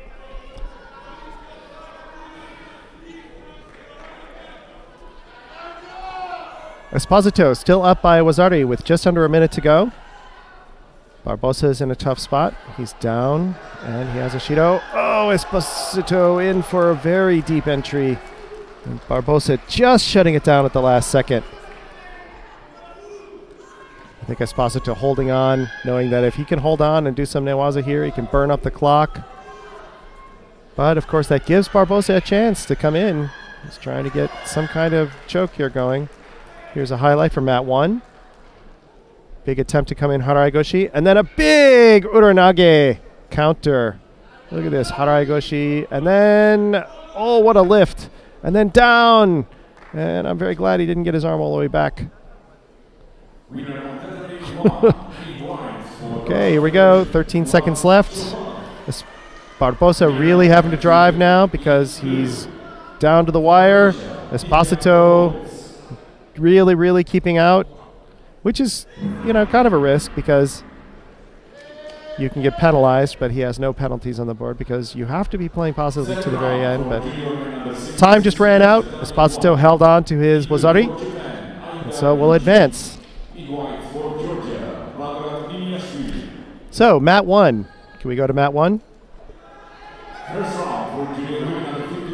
We have Niniashvili just starting against Ida Yuji, who we saw in his premier match win by Wazari.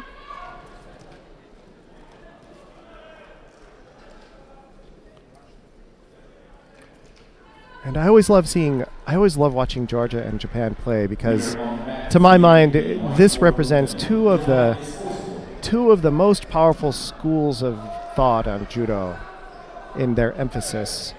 Georgian judo is extremely powerful, very physical, really dangerous in terms of lifts and counters and things like that. Whereas Japanese judo, of course, is not only, you know, the home place of judo, but, you know, supremely technical. So watching these play out is always wonderful.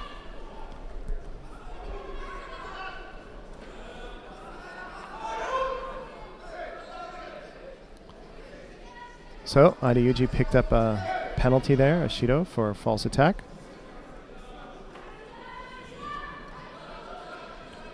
And here we go. Oh, there we go. Big reaching Surigoshi by Niniashvili for the Wazari. Look at that, drawing him over, reaching over and then really coming in. Beautiful, very nice throw. Good technical throw, but as you can see, tremendous power, really reaching in and just drawing that over. And Yuji just barely stopping it from being an ippon. Bracing backwards. Not a bridge, didn't bridge, but brought a leg back to keep his complete back from going flat. So, 2 minutes, 15 seconds in the match. Niniashvili up by a very strong Wazari, and picking up a Shido for getting that grip and not using it. Because when you get down low in the cuff, it's, you know, you can really hold your opponent out, and so that's why you have to attack with it. Oh! And so you can just see how powerful the Georgian is. They're just enormous. Just their physical strength is really off this curve. Ida really coming in and trying to turn, but being stopped. And, you know, oh my gosh, Niniashvili trying to lift, and Ida Yuji just turning in the air to avoid the score. 1 minute, 30 seconds to go. Ida Yuji working to get an attack going. Oh! And Niniashvili trying to turn with that Sore Tsurikomigoshi and just pulling Ida's back, gi right off his back. Oh! Kouchigari. Niniashvili turning out. And Ida Yuji in for the Osodagari, for the ippon, for the rolling ippon. Started out on the side, but immediately rolled to his back for the full ippon. What a throw. Coming in.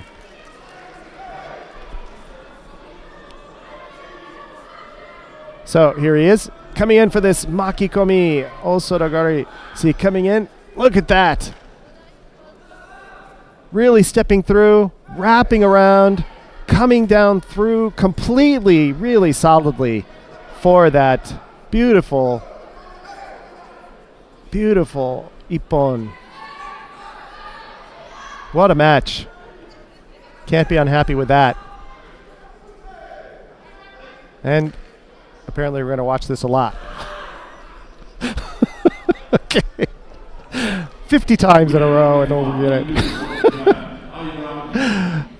And that tremendous, one of the other things I love about Georgia and the Georgian players is their incredible sportsmanship. They are incredibly gracious in victory and also in defeat. The congratulations and is always heartfelt, no matter which end of the match they end up on. So congratulations to Aida on his second Ippon. Second round Ippon. Okay, we're starting to see some 52 kilo matches. So let's go to mat 2, because there are some 52 kilo matches coming up that I want to make sure that we see. 52 kilos, and since this is the first time we've seen them today, we'll go through the top 4 seeds. At 52, Nina Estefancia Esteoline from Spain. My apologies. Esteoline from Spain. Amber Reul from Belarus. Risiu from Romania. And Larisse Penieta from Brazil, the top 4 seeds at 52 kilos.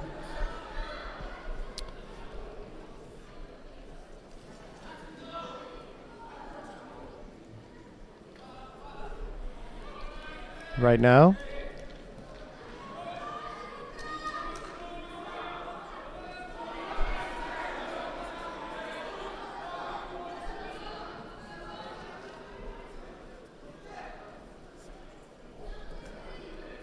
this is Sarsenova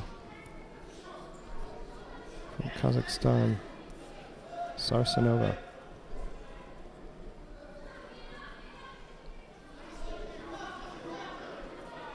Oh, we must have missed an earlier match.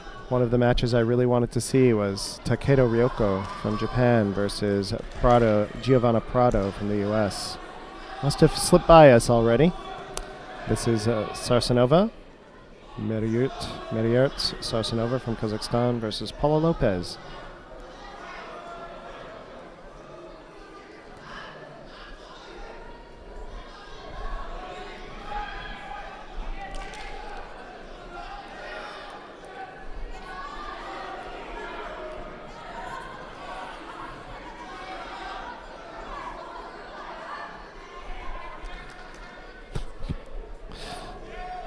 All right. So I think I'll be stepping out in a moment, but one thing I'd like to say before we is to provide a little context to the 52 kilos that I'm so excited about. The person that I really want to watch today is Takedo Ryoko from Japan. 19-1, 8 by Ippon.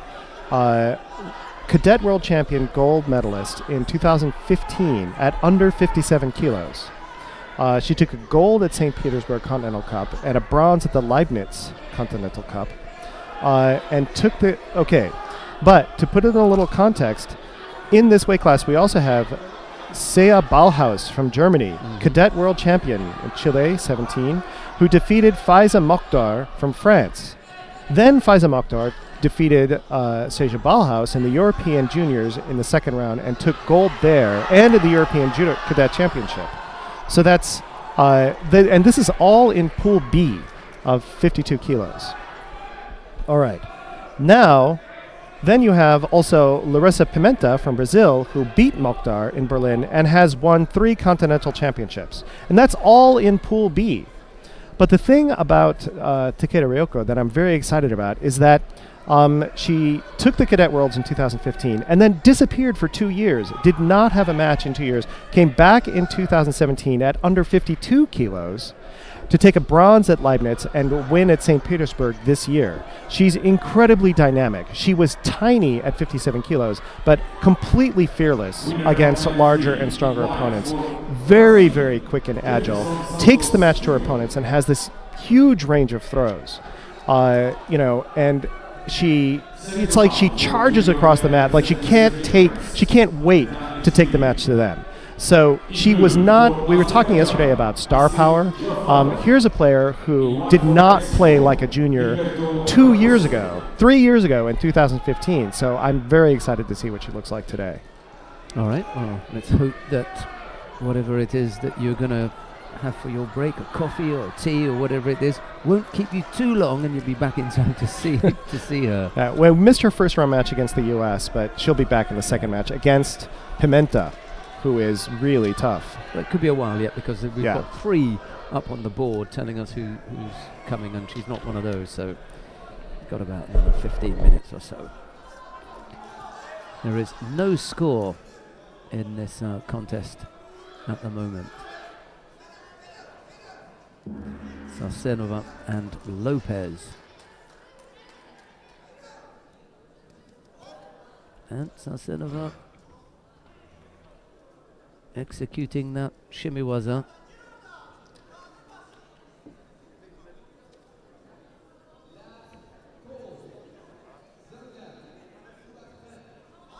Lopez a little bit slow to recover there. Seems to be okay now.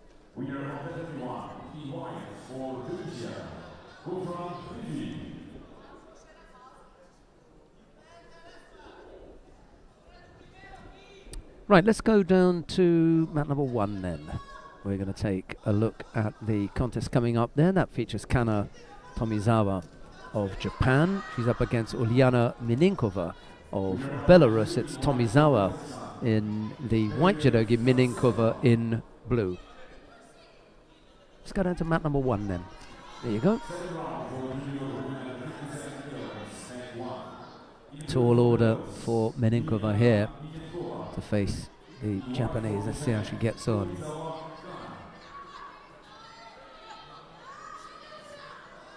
Just getting backed up into this near right corner.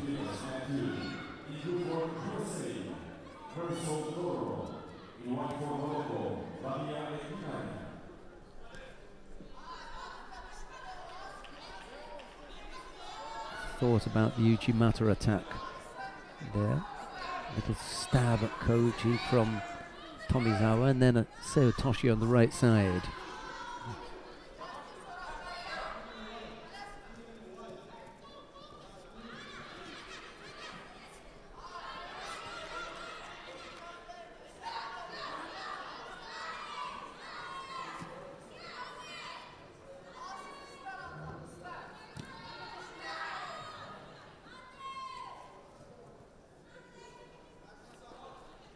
Showed the Ippon Seoinage at the top and then a little right Ojigari, but Tomizawa was quick to hook the leg when she was on her back to assist with the turnover, but the leg was well trapped there by Mininkova, so no chance to complete the Osakami or to try and work for the Jujigatami. Better grip now from Tomizawa. She tries to work some Ashiwaza. Mininkova is just a little bit untidy with the mat edge and picks up a penalty for stepping off the competition area. Sodogari then into Ippon Seoinage, the attack from Mininkova. And got to be careful on the ground. It's the second time she's been rolled onto her back. She needs to try and keep that leg trapped.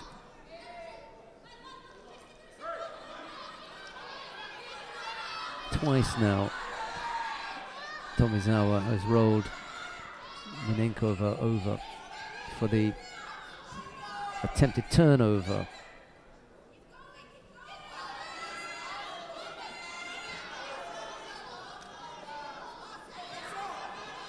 Just having her head pulled down and controlled at the moment is Mininkova.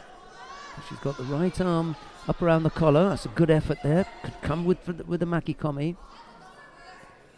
Just couldn't quite finish off. And again turned. And this time there's no chance for the legs to get involved here. It's a more dangerous position for Mininkova to be in.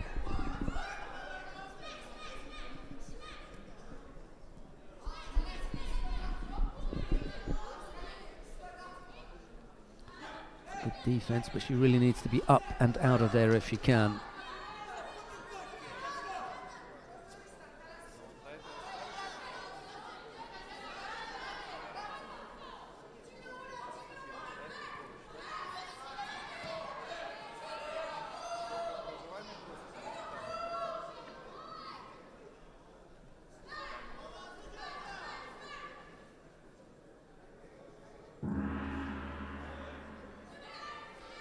Right, Minenkova has managed to tidy herself up again. Just a single Shido against Ulyasha Minenkova of Belarus as she faces Tomizawa Kana of Japan. We've got a little over a minute left to go. No score as yet.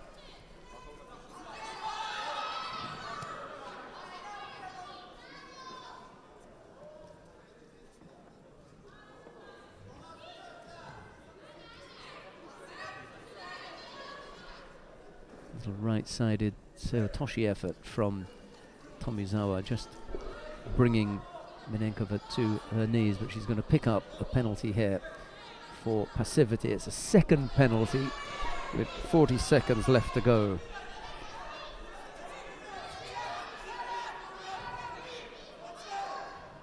And a chance for Minenkova to attack on the ground, but that one really doesn't look as though it's going anywhere. The referee calls mate.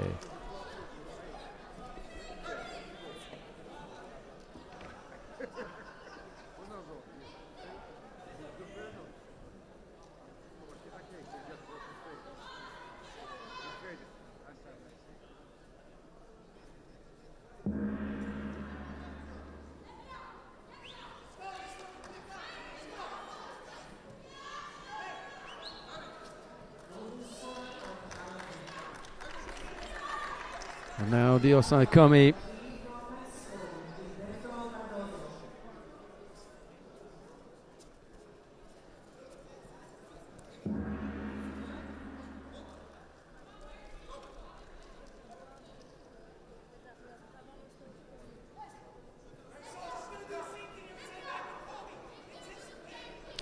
Yeah, unfortunate. Got turned. Well, we were saying that there were problems for Minenkova on the ground. And in the end, that's exactly where the problem occurred. Tomizawa it is who goes through to the next round. Unfortunately for Ulyasha Minenkova, that is the end of her Junior World Championships. Right, who have we got coming up next then? Sierra Leone Sissik of France. Let's just make sure we've got this right. It's the under 57 kilo category.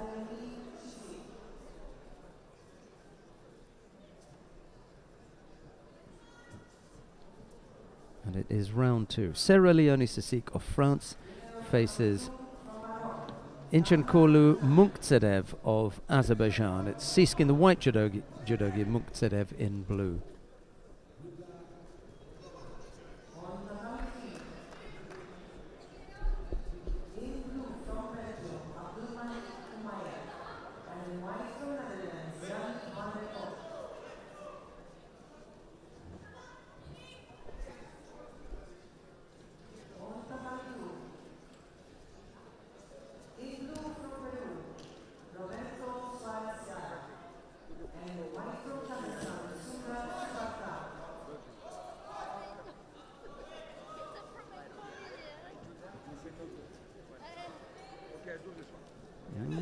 Nice work here from Sissik. Osaikomi as well. It's not the strongest. Munktsedev able to turn out onto a front.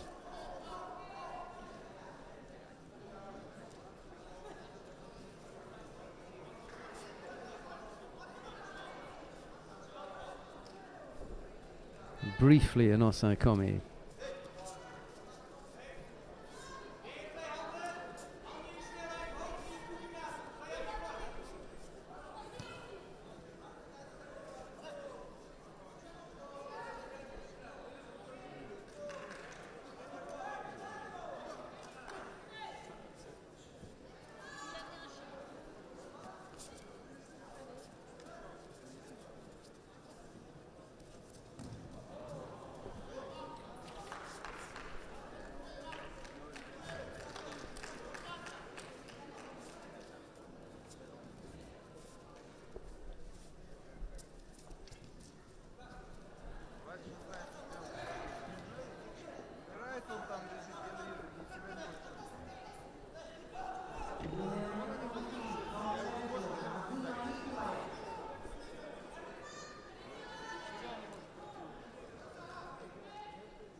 No scorers yet, just the single Shido against Munktserev.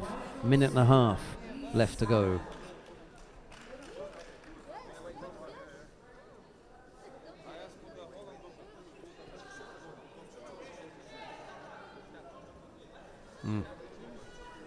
We have to have a chat with our cameraman on mat 1.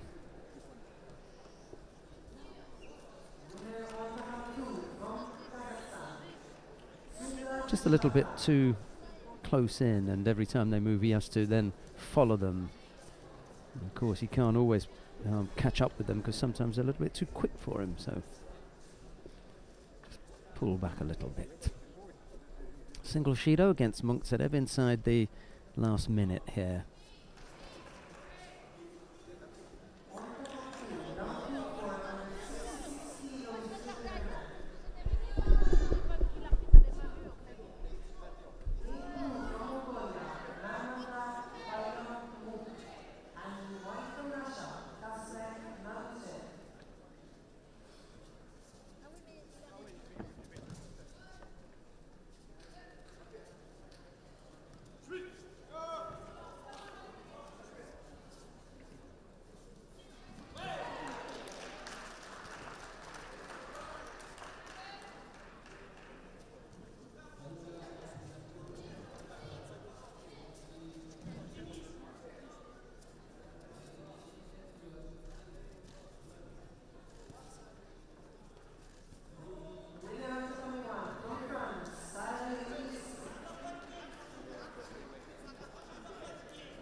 Winner of 73, he won to the lead for Greece. Georgios Markarian.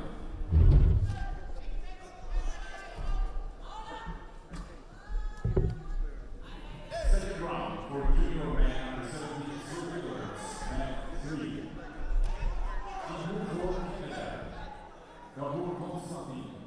In white for Turkey, Bilal Judo.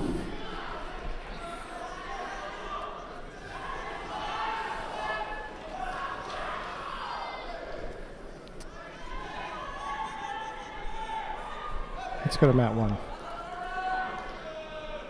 Right. Well, here we go. Back up. 57 kilos. Mat 1. Seeing the second part of, or the last part of the regulation time. Marika Perisic from Serbia versus Margarita Schreiner from Russia. Mat 3. Here we have a beautiful highlight. Oh, nice Kouchigari coming in. Look at that. Over the shoulder, but then coming down really low to hook that leg. Kouchigake really. Down to the back. Really solid. So into golden score on mat 1 in this round 2 match between Marija Perisic and Margarita Schreiner.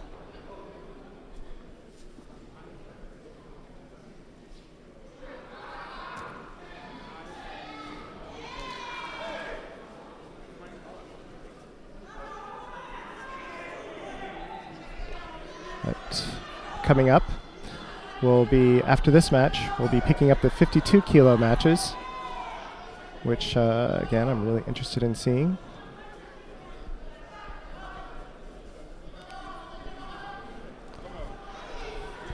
But another match that will be coming up on mat 2 in a couple of matches is another one that I'm also want to make sure that we don't miss. It'll be Funakobu Haruka's first match of the day against Louise Sidney, Marilyn Louise Sidney from France.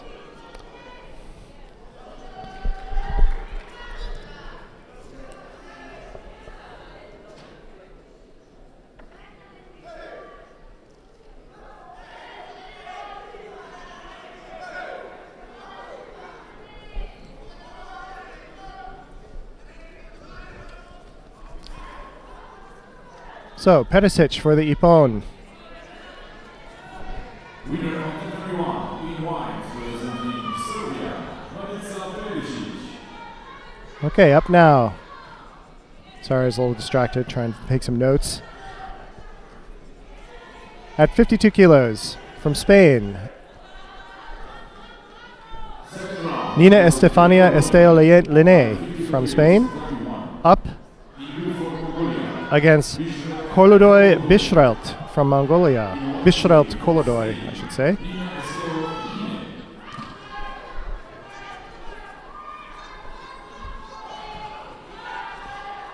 Second round of matches in 52 kilos. So this will be kind of interesting timing because we want to see these things come up and see how they plan out in Pool A. But we'll want to catch Pool B of 52 kilos, where we'll see Larissa Pimenta against Takeda Ryoko.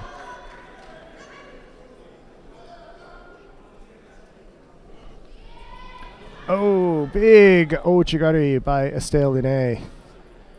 But Bishrelt just turning out.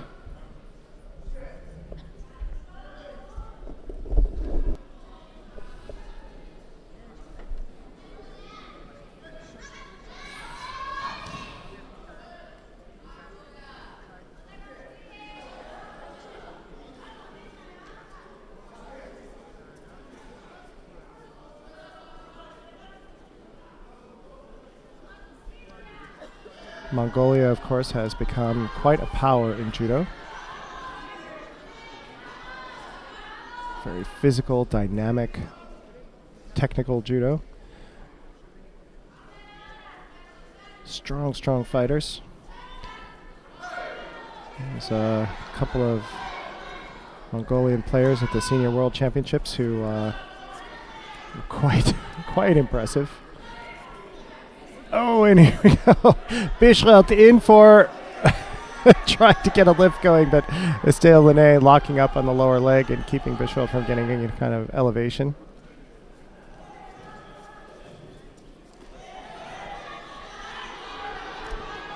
Estelle Linné having a bit of a reach advantage, but Bischelt doing a great job of keeping her from capitalizing on that at all. Down for a low Sewanage, and then Estelle Linné just coming out to the side. Mat 2, golden score.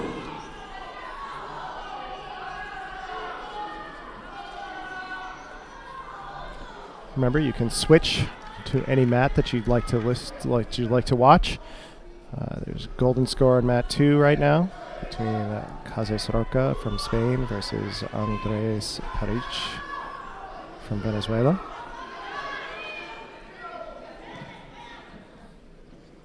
So, Bischelt in with a strong left grip, but to the outside. Estelle Linné has an inside. Okay, letting go. Working to get around.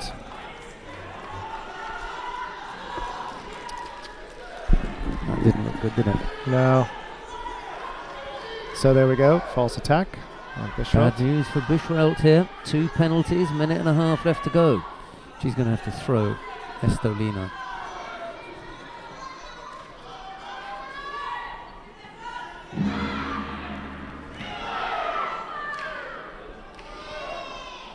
Yeah.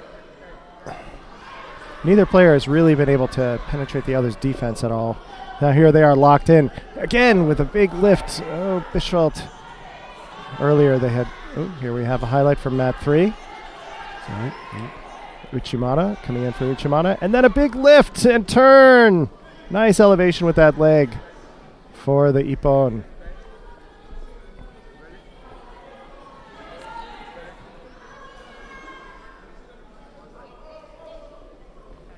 Okay, just under a minute to go on mat 1.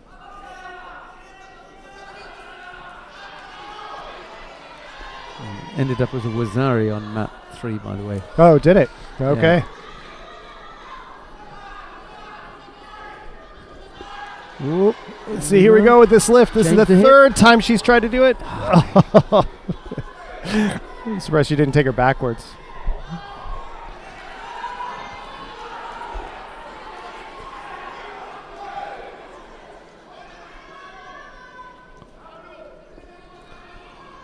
So it's turned into an interesting contest between a tall player and a shorter player. Estelle Linné has consistently tried to come in over the top, and Bischelt has really done the smart thing and taken advantage of her shorter stature to come in underneath, but hasn't found the way to completely finish. And none of Estelle Linné's attacks have really gone anywhere either. 14 seconds left to go. Bischelt still down by 2 Shidos. Second round for junior men under 76 kilos, mat 3. In blue for Kazakhstan, Jean-Bolat Bakbergenov. Oh, nice attack by Estelle Linné coming in for Ochigari. But Bischelt spinning out, turning out just enough to keep it from scoring. Now, golden score. Golden score, the W1. Well, that would have been point right at the buzzer, but didn't quite work.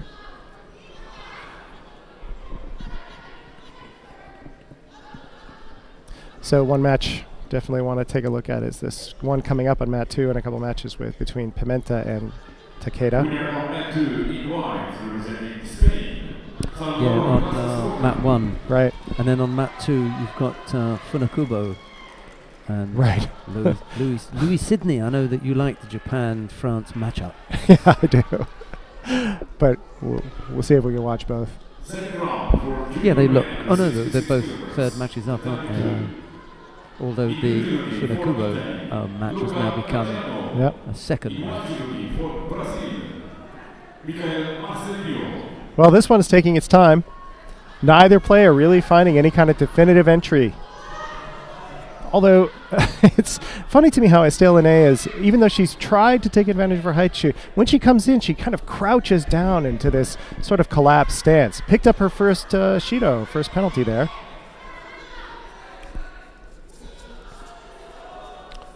There she goes, over the shoulder, but then this gives Bischoff this opportunity to lift again, and that's a score. That's a score. Yeah. Estelle Linné, I think. Yeah. Yeah.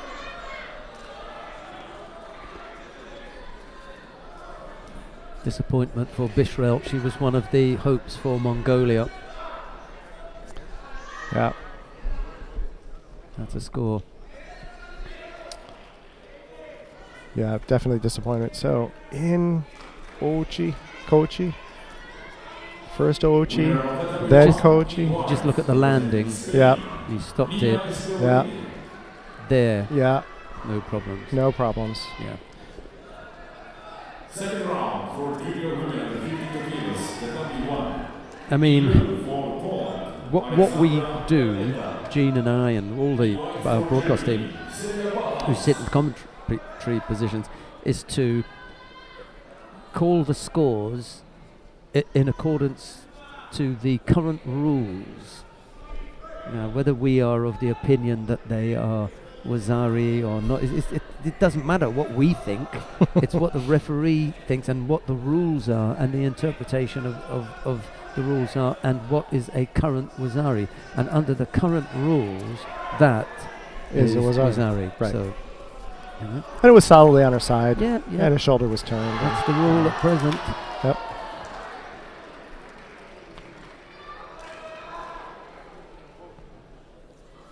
And in general, I like the rules about Wazaris. Oh, look at that. Goodness me. Ball house. Big Goes over. upset there. Winner on match 3, in blue for Kazakhstan, Jean-Paul Batvergenov. Second round for junior men under 73 kilos, That match was 3. crunching, wasn't it? Yeah. Think we could see that again? Sandra Kaleta. Hero dear. Makhmatbekov, in white for the Republic of Moldova, Ion Aku. Winner on match 2, in white for Okay, Brazil, up next. Here it is. Oh, there it goes. Yeah, really taking around the back way. Coming in, stole Ballhaus coming in around, and then Wow. yeah. Okay, up now. Larissa Pimenta from Brazil versus Takeda Ryoko from Japan. You're going to miss out on Funakubo Haruka, who is on mat 2. Well, that's okay. So, take a look at Takeda. Tell me what you think. Okay, I will do.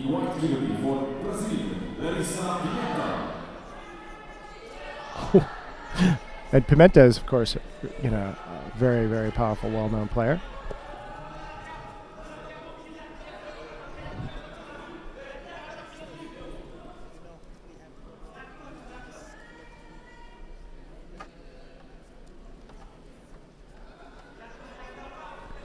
Mat 3 highlight.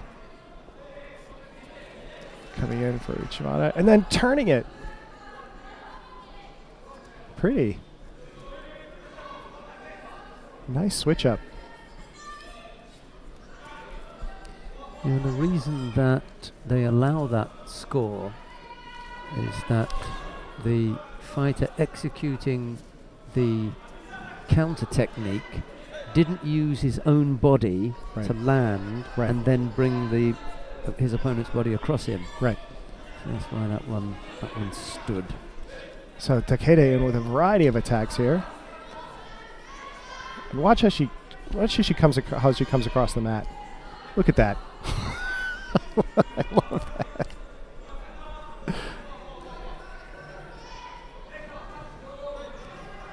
Ooh. Some rather deft Ashiwaza work there. On both players' parts.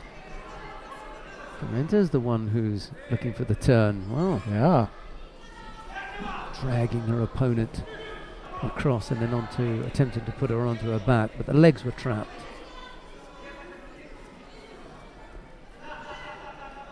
Makhmadbekov of Tajikistan down on mat number 3. That's what you were. Oh yeah, that's talking another about one. as Boy, well. all 3 people I'd like to watch. Yeah. It's a difficult thing to deal with, is greed, isn't it? Well, having an embarrassment of riches is a Ooh, fun problem to have. I think you put it better. Yeah, that was well put, Gene. So many good judo players to look at. Look at this. Sewanage. Oh, Chigari.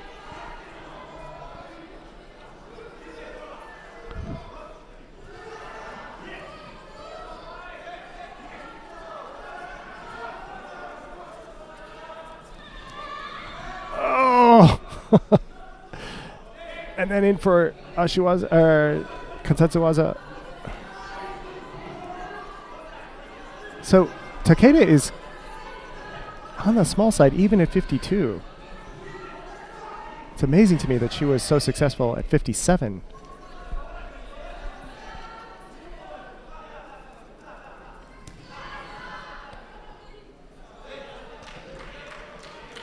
Pimenta doing a great job though as well, despite having a pretty well taped up ankle there. Big step.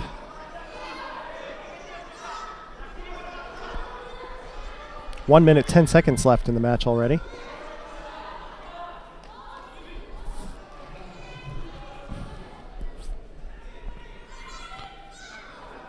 Pimenta going for a double collar grip now.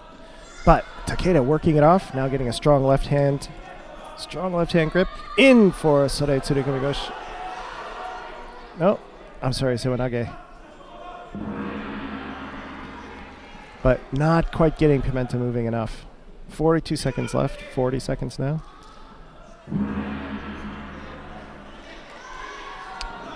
Looks like Funakubo just won on mat 2. Yes, you did indeed.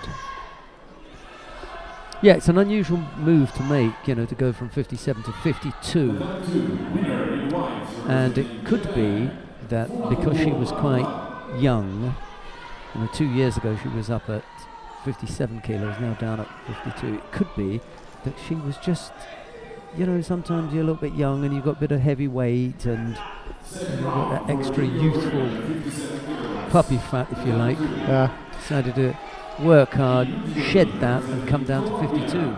I was also wondering if they might have been trying to do something with some of the other Japanese players who were at 52 or 57 as well. You know, they might have been managing, you know, who was where. Well, it was a complete break of almost 2 years between her World Championship win in Sarajevo and then the Continental Cup bronze medal in Leibniz. Yeah. So it's a really interesting strategy that the Japanese have, where they just don't try to rack up huge numbers. Well, you never know. She could also have been out through injury. That's true. There's a 2-year break off the international circuit when you are the junior world champion is, you know, for me unheard of, unless you're from the DPRK or somewhere and you disappear into Pyongyang and not to be seen again. But I think the weight change suggests to me that she's been out of judo as opposed to out of favour and not picked.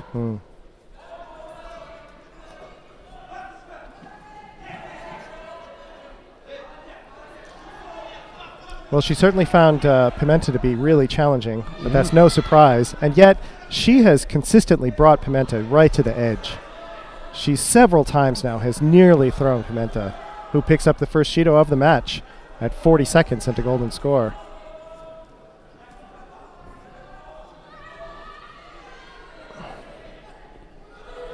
And as I mentioned, I mean, she just has a tremendous variety of attacks. She attacks from different angles, using different techniques.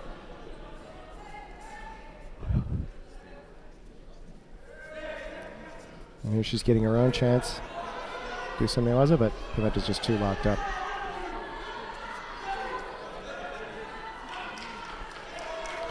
How's Makhmadbekov doing? Makhmadbekov is Makhmadbekov leading.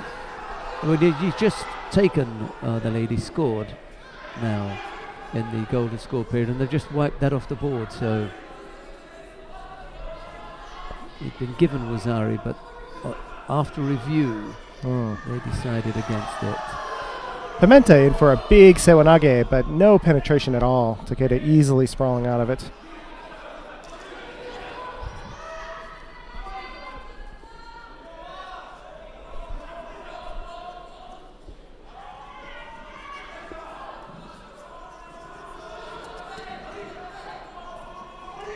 Oh, Sore Tsurukomigoshi, but and bringing Pimenta around, but again, not enough.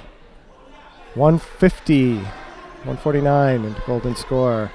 Still just the one Shido on the board for Pimenta. Takeda Ryoko seems just as energetic as ever, just as dynamic. Now coming in from a left side grip into a right side Sewanage. Mat 2 highlight. Sore Tsurukomigoshi. And then off the, but down off on the offside. Second round for junior women under 57 kilos. That'll do. Mat 2. Individually representing Czech Republic, Vera Zimandova. In white judo, 215 into golden score. Takeda taking a strong left. Oh, Chigari! Oh, It's so possible close. that they'll look at that as a combination. Yeah. See, it's not the first, it's not the landing. The landing was from the first one. There was a second effort Right. after that. But no. No, decided against it.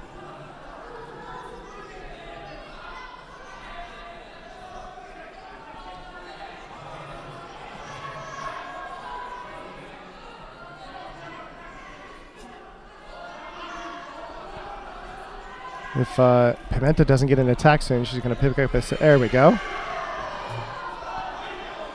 Must have read my mind.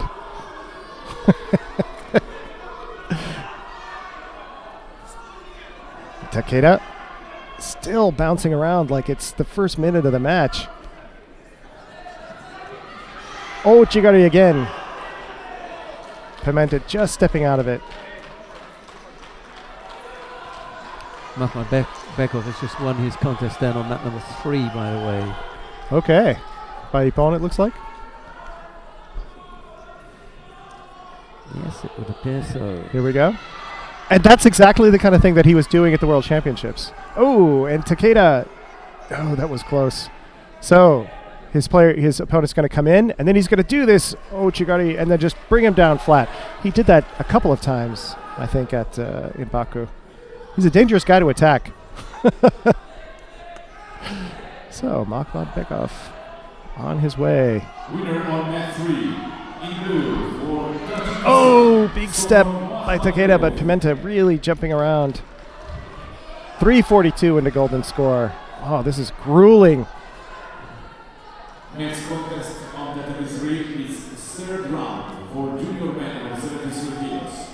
In blue for Republic of Moldova, Viktor Stepu. In white for Ukraine. Let's just see.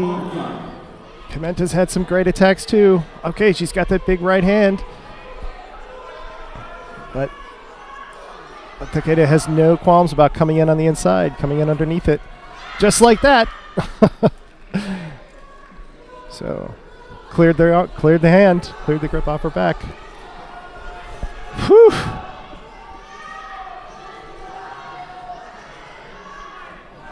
And Pimenta picks up a second Shido for passivity. That was a long time coming. And Sore Tsurugomishi by Takeda. And again on the other side. So first from the right, then from the left. Pimenta's going to struggle here if she comes off second best. Oh! Again, one more big attack from Takeda, and that'll be it, I'm afraid. Just putting too much pressure on Takeda. There's a kind of a step by Pimenta. And again, a big entry. Not enough. Nah, not enough, probably. Couldn't get her legs in.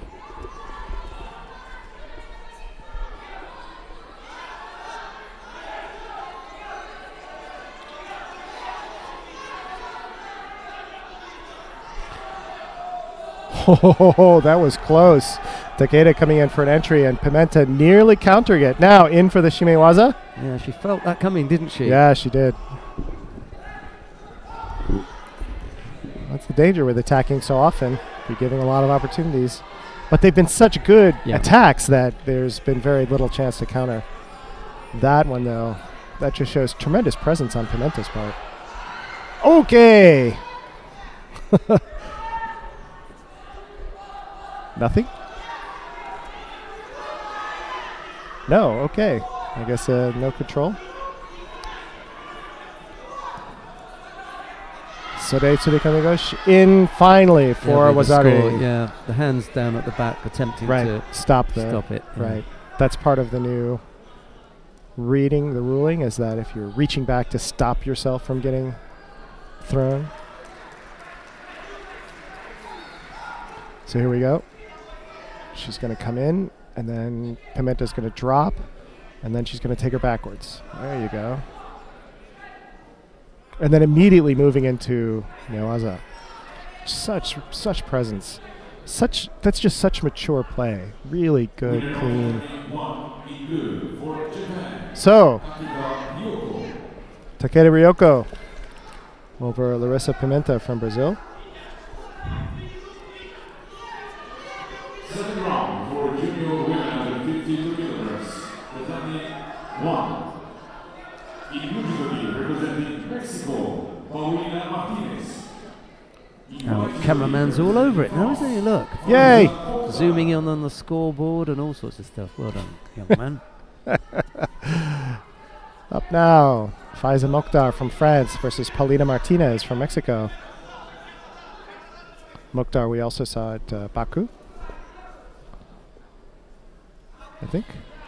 Yes.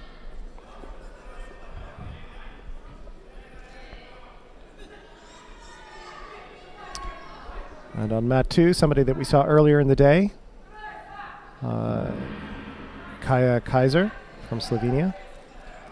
If you'd like to keep following her, she's on mat 2. In golden score with Vera Zemanova of the Czech Republic.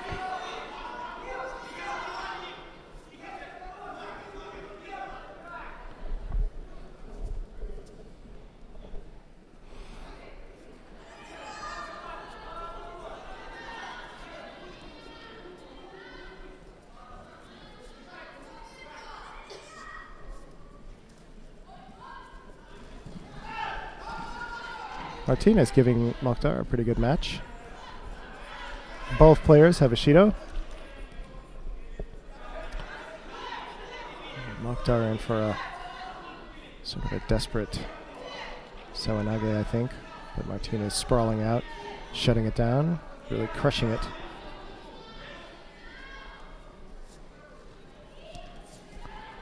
Martinez in with a strong right hand grip. Coming in for Kochigari. But Mokhtar pulling out her leg and keeping her feet. On the other hand, picking up a second Shido for passivity with 2:32 left in the match. That's not good. But then coming in with her own Sewanage, Martinez coming down on the offside.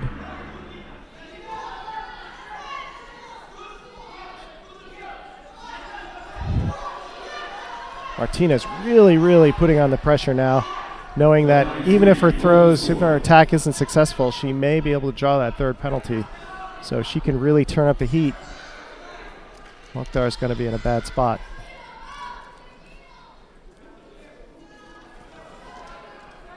Ooh. That was kind of a low grip by Martinez.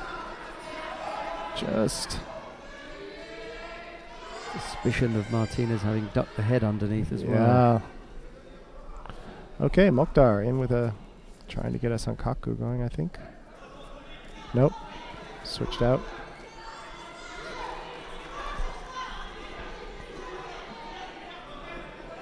Nope, no penalty.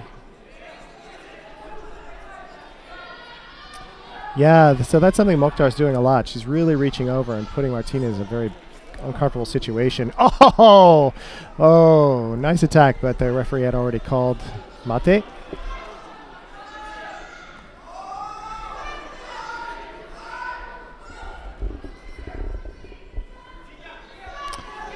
is always an ominous sign. You're told to tie your gi. 1:33 left in the match. Mokhtar with 2 Shidos, Martinez with 1. You might see another Shido here. Just the question of who's going to get it.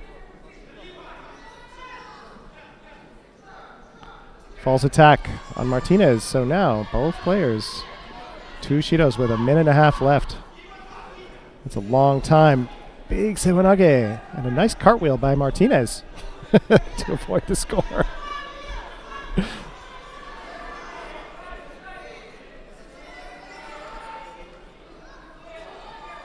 Mat 2 match with Kaya Kaisers and Zamanova still going on. Golden score.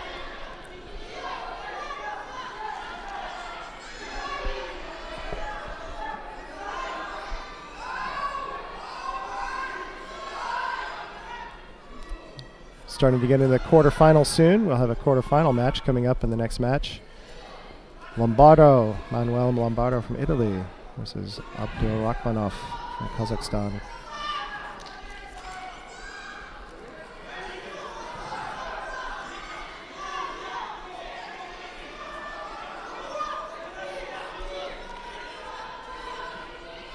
Both players still driving quite strongly. Getting down to the last half minute. Still 2 Shidos. No score. Let's see if one player can just get really settled. Ooh. Big Sewanage, but very loose. Very, very loose. Being told to fix your gi. What do you think? Wasn't one to write home about, I'm afraid, this one. Yeah. It was a dynamic entry, but it was so loose and so outside, that so far away, that there was really no hope of throwing. Passivity on Martinez. Okay, so Faiza Mokhtar from France over Paulina Martinez from Mexico. So, Mokhtar will face Takeda in the quarterfinals.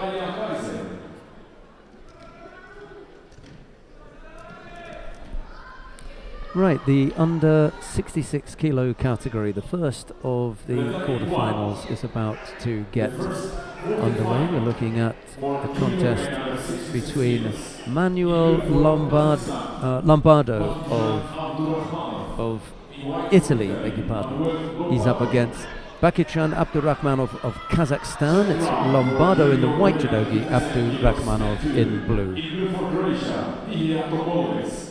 In white for Germany, Jana Sigler.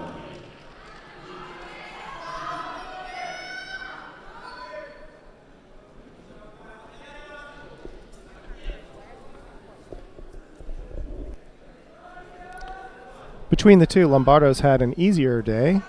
Abdurakhmanov has had a couple of matches. Lombardo only had the one.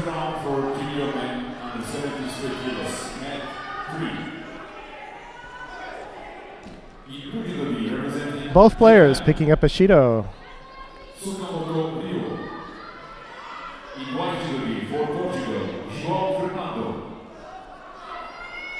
Here we have that strong left to right situation.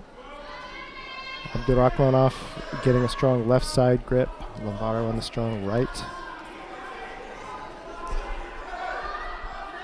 Called a kinkayotsu, fighting grip.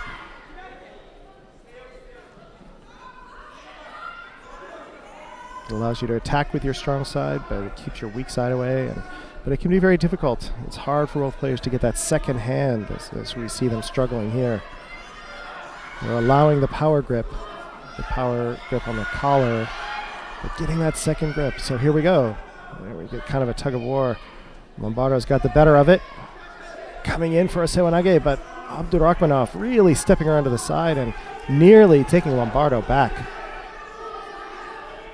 So Abdurakhmanov drawing a second Shido, this time for passivity. 2.5 minutes left in the match. So Abdurakhmanov now. So that puts a lot of pressure now on Abdurakhmanov to step up his attack, really come in, start creating opportunities. But he's allowed Lombardo to be on the inside, and so that's difficult now.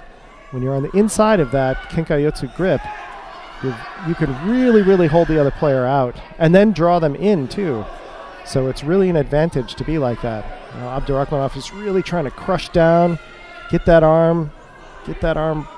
posting arm broken down so that he can start working his own stuff. See how hard he's pushing in? Really putting a lot of pressure on Lombardo.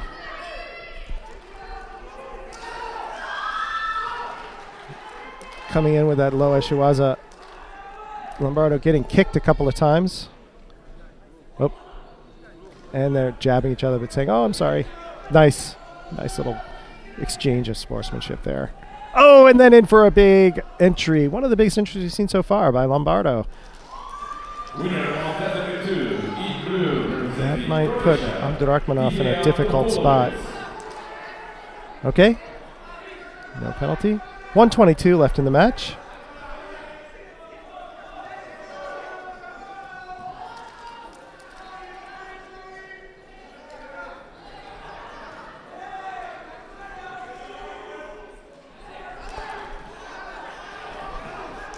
Second round for junior women under 52 kilos and 2. In blue for Israel, Giffen Primo. In white for Belgium, Amber Review.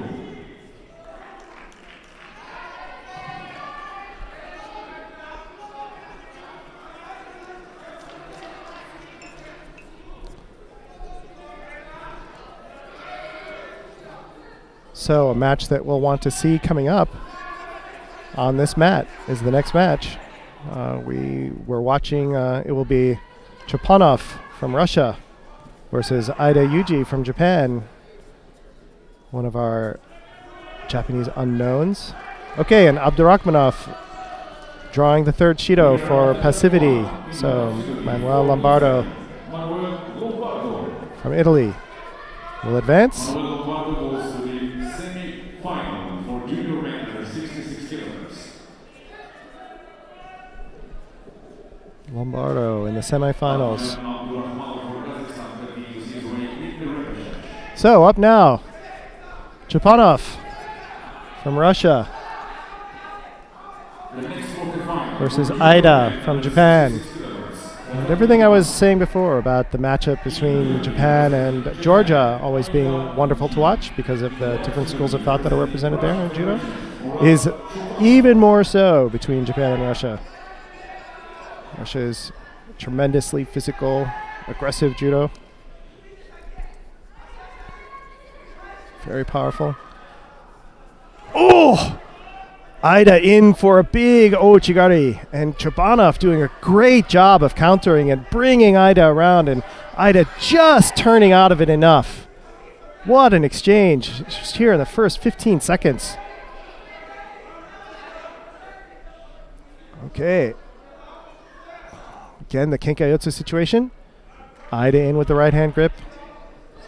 Chepanov over the left, and in for a big Uchimata. And Aida riding it out incredibly, even though Chepanov was in. He was so deep. But he lost, I think, that right hand, so he couldn't bring him around. And Aida in for his own, kind of a low, maybe Uchimata, but not getting Chepanov moving at all. Chepanov working on that Shimiwaza, but it's up across Aida's chin.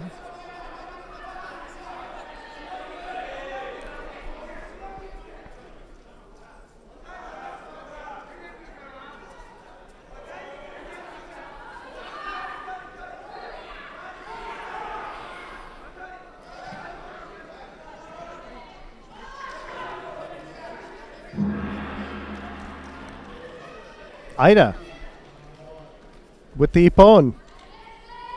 Let's see if we can get another look at that.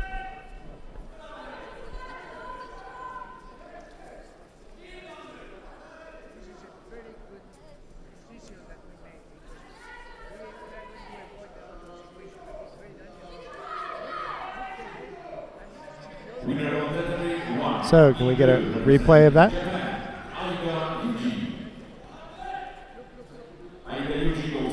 That one in for that's why, because he bridged. Didn't see it at first, but see how Chepanov is bridging off. So that's the ippon for Ida. Look at this really tight Tayatoshi. And then, such reflexes by Chepanov, but to no avail because that bridging is just completely... The reflexes of the coach were terrific as well, look. Yeah, he's looking right at it. He spotted it there, look. He's got his finger put that's there it is. That's it one. So, one of our unknowns, Ida, in for the semifinals. He will face Lombardo. We've got another quarterfinal taking place on mat number 1 now. It's the number 1 seed, Gofran Kelefi of Tunisia. She faces Tomizawa Kana of Japan. Kelefi in the white judogi, Tomizawa in blue.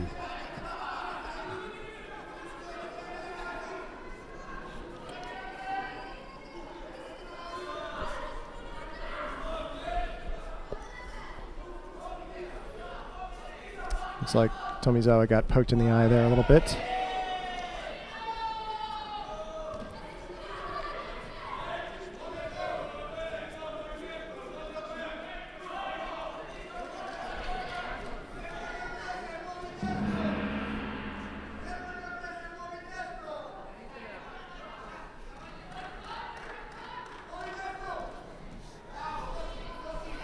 Winner of Division 2, in blue, representing Israel, Tomizawa really driving Kelefi. Tomizawa's definitely got the more aggressive posture here. Kelefi very, very defensive. That puts her on her heel and just it's a really dangerous place to be. If Tomizawa can then get Kelefi moving just a little bit forward, I think we're going to see a big forward entry. So we see Tomizawa again putting pressure, getting Kelefi to step back. Again stepping back. Not quite driving her off the mat, but putting her in a position where she has to move. So Kelefi's in a very, very bad spot. So Kelefi has to move forward. But she did a good job there of circling around. So it didn't give Tomizawa the opening that she was really looking for. Good, smart movement by Kelefi.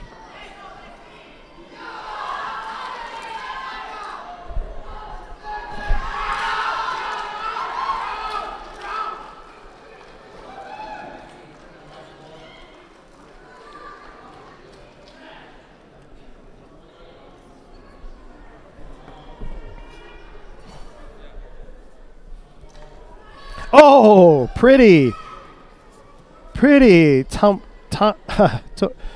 Tayatoshi by Tomizawa. Got that forward motion that we're talking about. Put her right in the corner again. And then as soon as Kelefi made the slightest forward motion, Tomizawa was able to step across and get that Tayatoshi through. That's worth another look. See, so she put her in the corner. Kelefi just steps forward. See how she's just stepping forward and then zipping around through for this very, very pretty under the arm. Yeah, look at that. Just right. See? So that's how you play the edge. Not driving your partner, not driving your opponent off, but putting them in a position where they have to move in a certain way and then taking advantage of it. Such smart judo. Okay, Sizik from France up against Perisic. One of the match, just one of the many terrific players that we have at this weight class, the 57 kilos.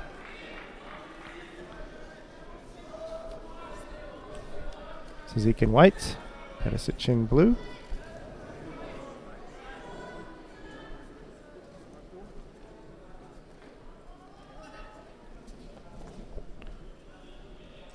Again with this right to left situation. Sizik with the left hand grip and being put in the corner. See how being put in the corner like that? And Perisic really, really wanted to make her step forward and just or step out. And Suzuki coming in with Sasaitsuru Komiyashi. Nice. And getting out of that situation. Suzuki, of course, is a very experienced player. I was mentioning before.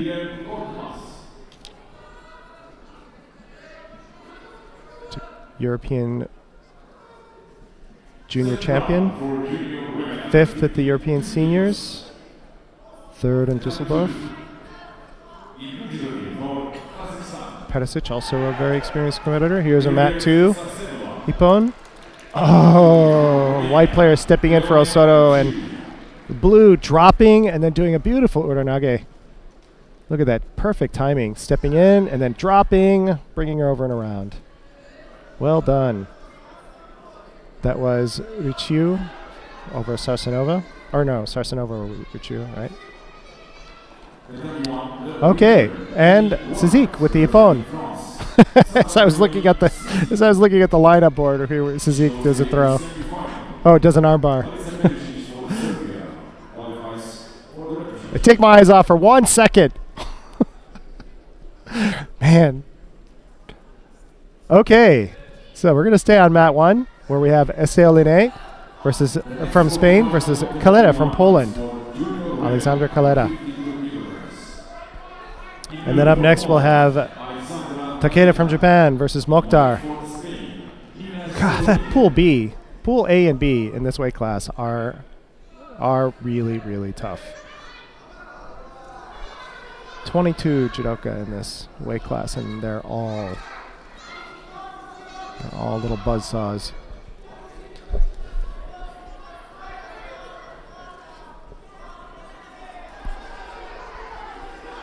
Kaleta in for a very aggressive turn on Estelle Linné, looking for I think the Jujigatame if she can get her leg out, but Estelle Linné is locked up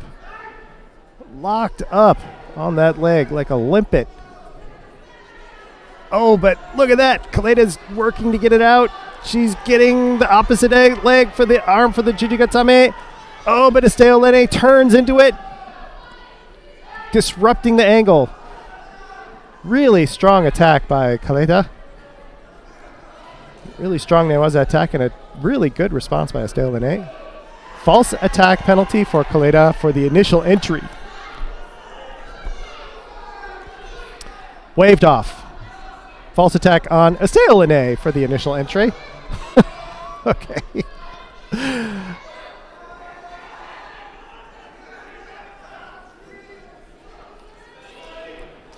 3 minutes into the match. Oh, Estelle Linné reaching over like we saw her try to do earlier. Doing that a lot. She did that to Bischfeldt. So she's doing the same thing to Kaleta, coming in over and giving Kaleta the same opportunity that Bischfeldt had, but wasn't able to pull off. Oh, Ochigari reaching around the back and then doing this Ochigari. Driving Estelle Linné, driving with that Ochigari, but Kaleta turning into it.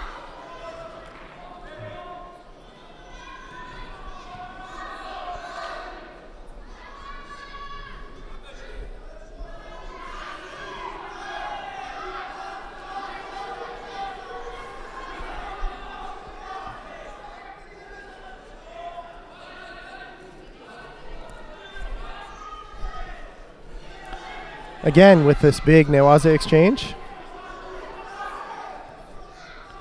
And again, Kaleta really trying to get her really attack going. And now she's got her leg out the other way. And Estelle Linné just fending her off.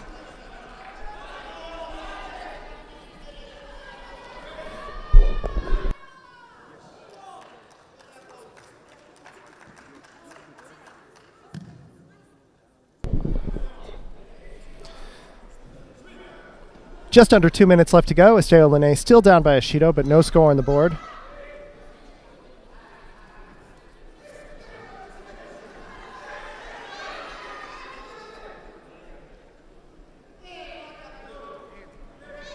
And Kaleta picking up the first, her first Shido.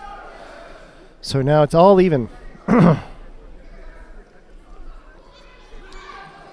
Coming up on a minute and a half left in the match. Estelle changing it up a little bit. Oh! And Kaleda with a beautiful counter as Estelle Lene is driving in. Kaleda doing a beautiful turning sacrifice counter to bring, see how she's going to bring her around, and then really just pulling her all the way around. Really doing a, oh, wow. It's almost like a Yoko Guruma, but with a Sumigaishi entry, like a Sumigaishi, but not bringing her over the long axis. Really, really nice throw. Up now, Takeda Ryoko versus Faiza Mokhtar. Takeda Ryoko from Japan versus Faiza Mokhtar from France.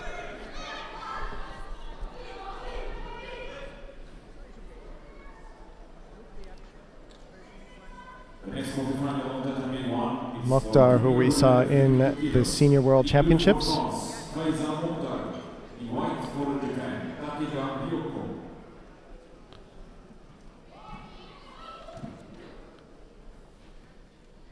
Mokhtar being a little less bouncy than she was in her last match.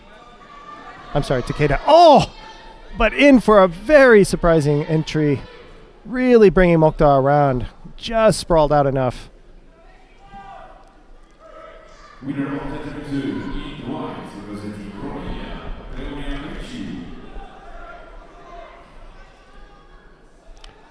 Here we go. Look at this entry. Oh, what an Ashiguruma. But Mokhtar just able to step out of it. Just coming over. Oh. If, wow. Ashiguruma is not a throw you see very often at this weight class. And yet, Takeda just threw it. Mokhtar coming in for a Sutemi Waza, but that was very unconvincing. If Takeda had just stood up, Mokhtar would be getting penalized for false attack. She had just remained standing, but Takeda was brought down, so.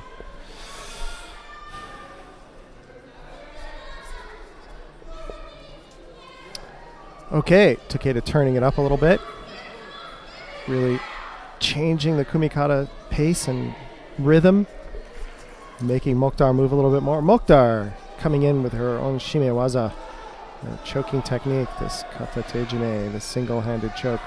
But Takeda really, oh, that's pretty tight. Oh, is she gonna get it? Oh, it's really close.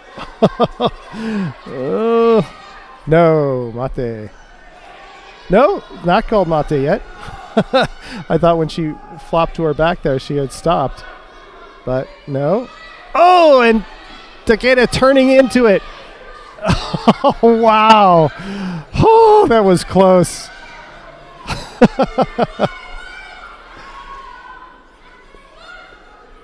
Two minutes, 1:54 left in the match. No score on the board.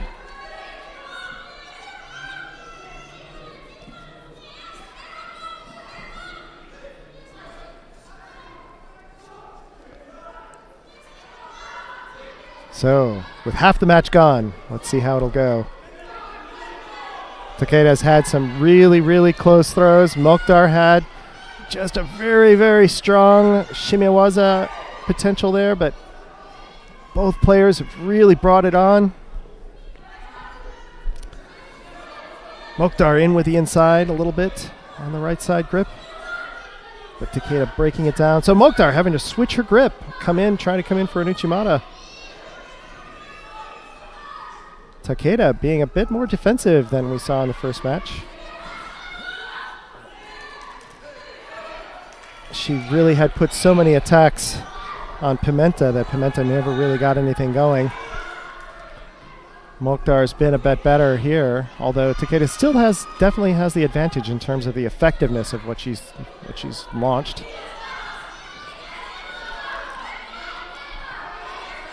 But Mokhtar is really keeping it up.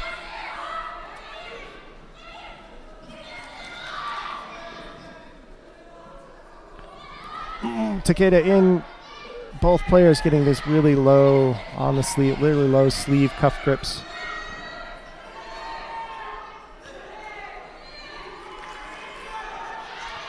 Mokhtar in for a low Sore Tsurukomigoshi, but so far away, Takeda was just not threatened by that at all. Okay, Mokhtar really drawing it in, trying to get Takeda in a bad position, but Takeda coming in with enough of a hip throw that Mokhtar had to respond. So that strong crushing grip just isn't phasing Takeda at all. 17 seconds left in the match, still scoreless, no penalties. Oh, Takeda's got a really good grip with her left. She had a nice step in there. Mokhtar dancing back a little bit. Mokhtar, I think, about to get called for... Oh! But Takeda getting penalized for holding on to that sleeve grip too long without attacking. Okay. Time is out. Going into golden score.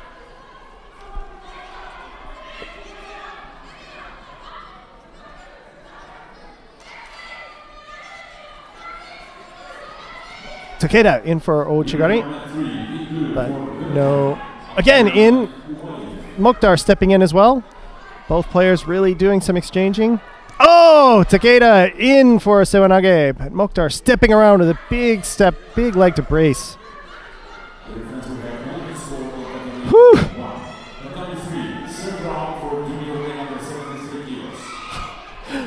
Takeda again. Even though it's his second match going into heavy golden score, it just still has so much energy. Takeda taking a strong defensive posture, coming in with the hip.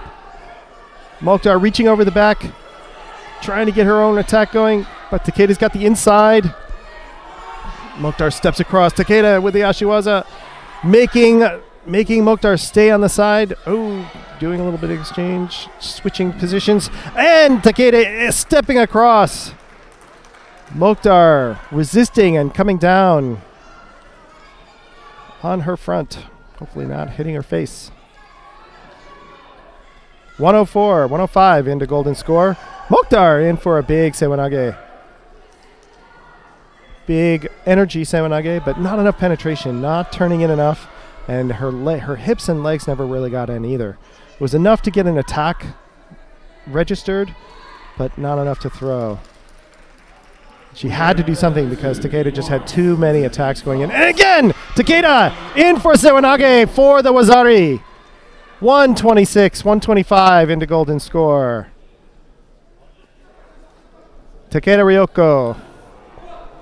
Look at this, Sewanage, very low on the sleeve, but enough to bring her around. Look at that. Oh, what an entry. So deep. Her feet are completely through and behind Mokhtar's feet as she enters in. Look at that. See how deep, almost like a Koga split stance. Sewanage. If her arm hadn't slipped down the sleeve like that, that would have been a huge, huge elevating throw. But as it was enough to bring her around as she spins through, drive to her back to get the Wazari. So, Takeda through to the semifinals.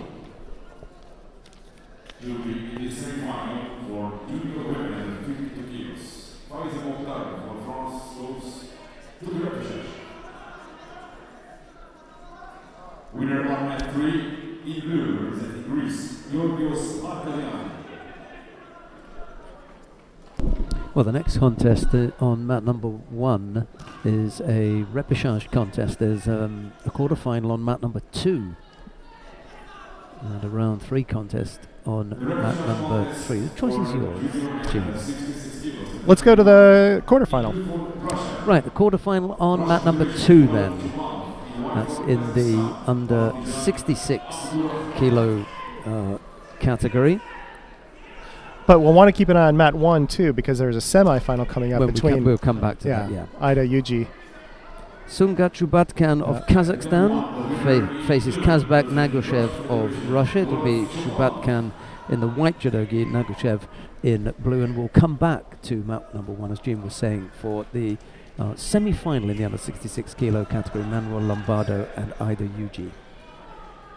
In fact, sorry Lance, I know this is jumping around a bit, but that semi-final is coming up now. So let's go back to mat number 1. Manuel Lombardo, no sooner said than done. Manuel Lombardo of Italy faces Ida Yuji of Japan. It's Lombardo in the white judogi, Ida in blue. Poor old Lance is getting dizzy with all this changing around. Here's Gene. So Ida Yuji, who has really, really done a tremendous job today for his premier tournament on the Junior World stage. But Lombardo is really taking the match to him. We saw Lombardo do a great throw over Abdurakhmanov in his last match. So let's see if he can do the same thing with Ida Yuji. Lombardo clearly a deft player. But Ida Yuji has also had a tremendous day. Really done some amazing judo. Here's a highlight from mat 3.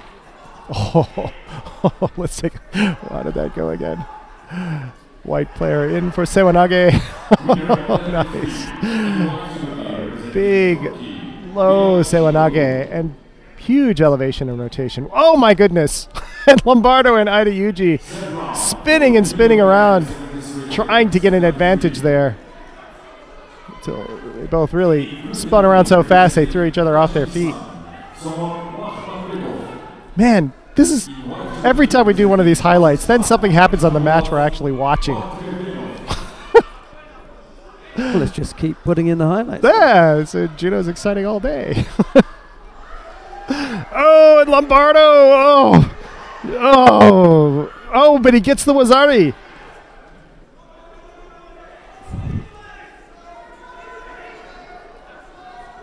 So I would have thought there was enough of a pause there. Yeah, me too.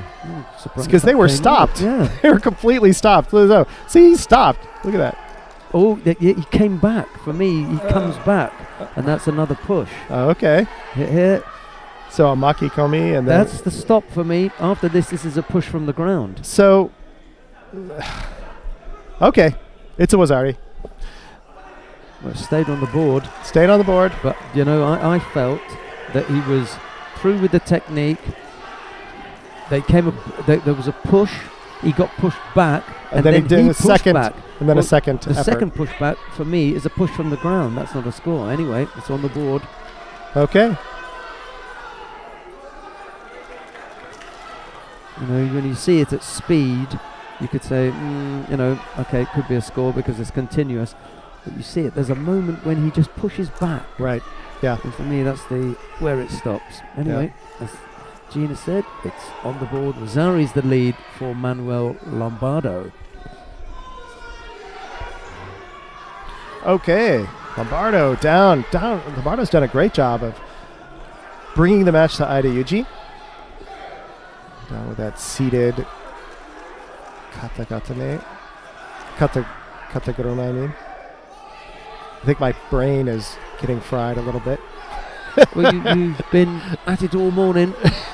Oh! Got a minute and a half to hold on. Ida Yuji had a nice Kosoro Gake, and then a second one. Yeah, the second one was slightly more desperate, wasn't it? But now he's really... Lombardo's pointing at his face, saying, look at this, he's on my face. But Ida Yuji's getting the turn. Oh, and Lombardo. Mat 3. Another highlight on mat 3. Someone getting slapped there. All right, it's your Makhmakhbedov. Oh! Makhmakhbedov getting caught in his own... Bekov getting caught in the very thing that he likes to throw people with that Ochigari counter. Getting thrown by Bog. Help me with this Kazakh name. Bog. Where is he? In mat 3, top of mat 3. Bog Turbenov. Oh, he's just gone. Yes. Oh, sorry. Bog Turbenov. Yeah. Sorry. That's all right. Well, while you look that up, I'll keep nattering away on mat 1 here. 19 seconds to go. Lombardo still up by Wazari. Aida Yuji, oh, picking up a second Shido for false attack. Aida Yuji really putting on the heat now because he knows that this is it. So Aida Yuji coming in, really pressing, chasing Lombardo. Lombardo really backing off. Refusing to engage. Second Shido for Lombardo. Aida Yuji continuing to press.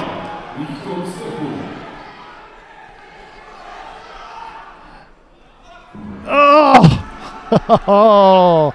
Lombardo just hanging on to his Wazari, despite all of the pressure that Aida Yuji could bring to bear.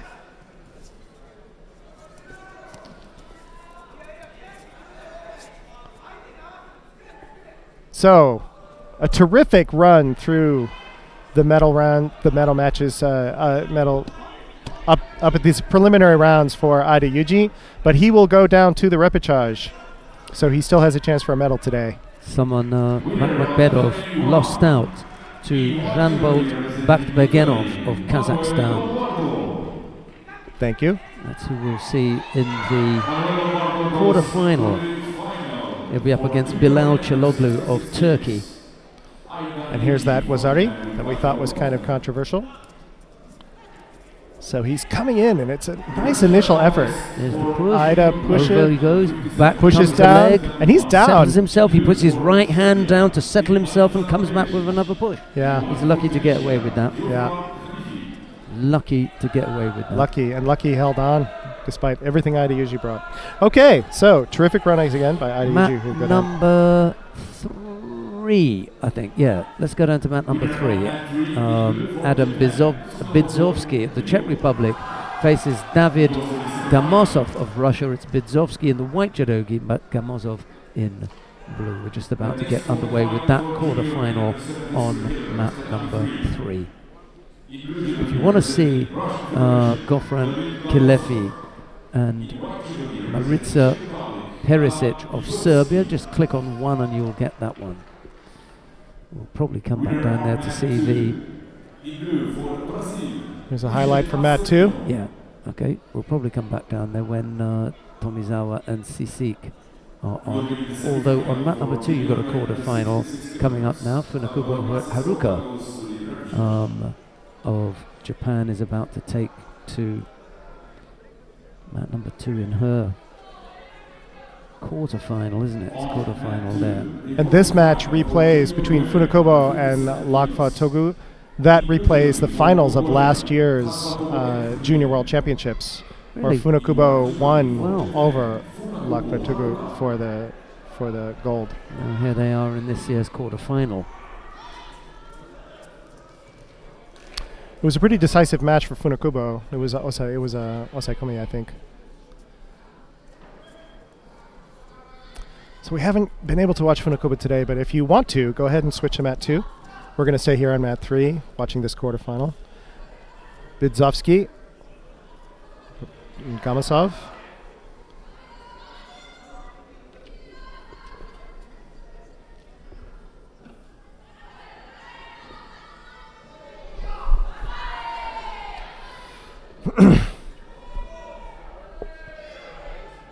Bidzovsky looking for the turn.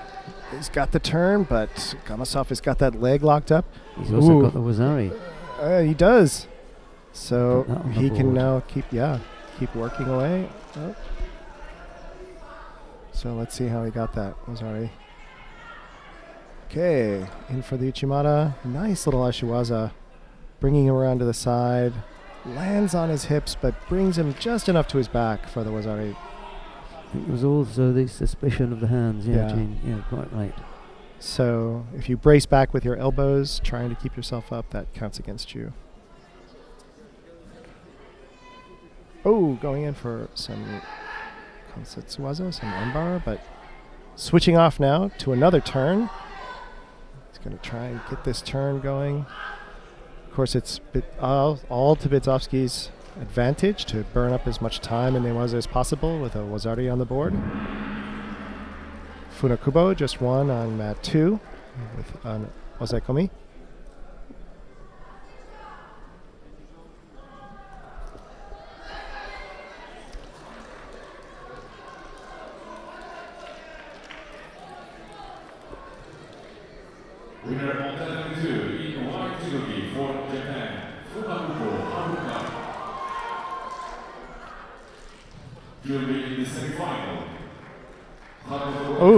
Bidzovsky really going down to a knee there. That's something that you should get penalized for.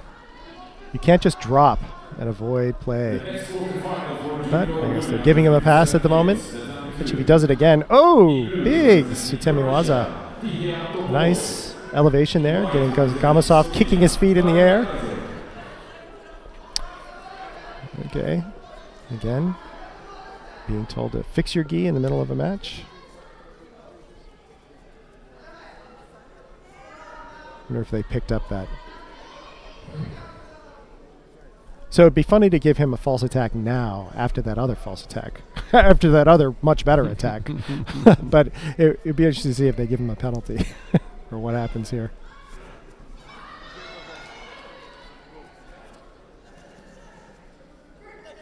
No, nothing. Okay. Just wanted it to be nice and neat.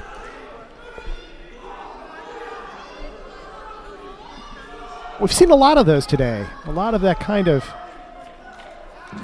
countering throw. We'll see if that worked for Bidzovsky. No, I mean, if I meant Gamasov, but because it was a really failed, it really collapsed, and I was thinking that Gamasov might have put Bidzovsky on his back, but no.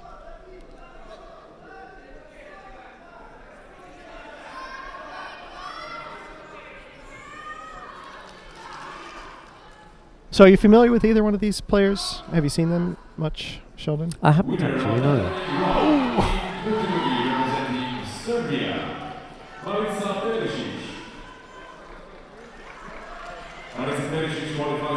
Okay, so I would have thought that that was for Gamasov too. For the Gamasov certainly thought over. it was. Yeah. Yeah, well, we'll have a look as well. They're So, asking to have a second look. video review. Yeah, because see, so Gamasov comes in, Bidzovsky rolls him, and then Gamasov hits first. Yeah, see, Gamasov's going to hit first, and then Bidzovsky. Well, there's no score for blue. No. And I can see why he gave it to Bidzovsky. So what should happen here is no score. If there's a lack of control, no score. Yeah. So nothing. Okay.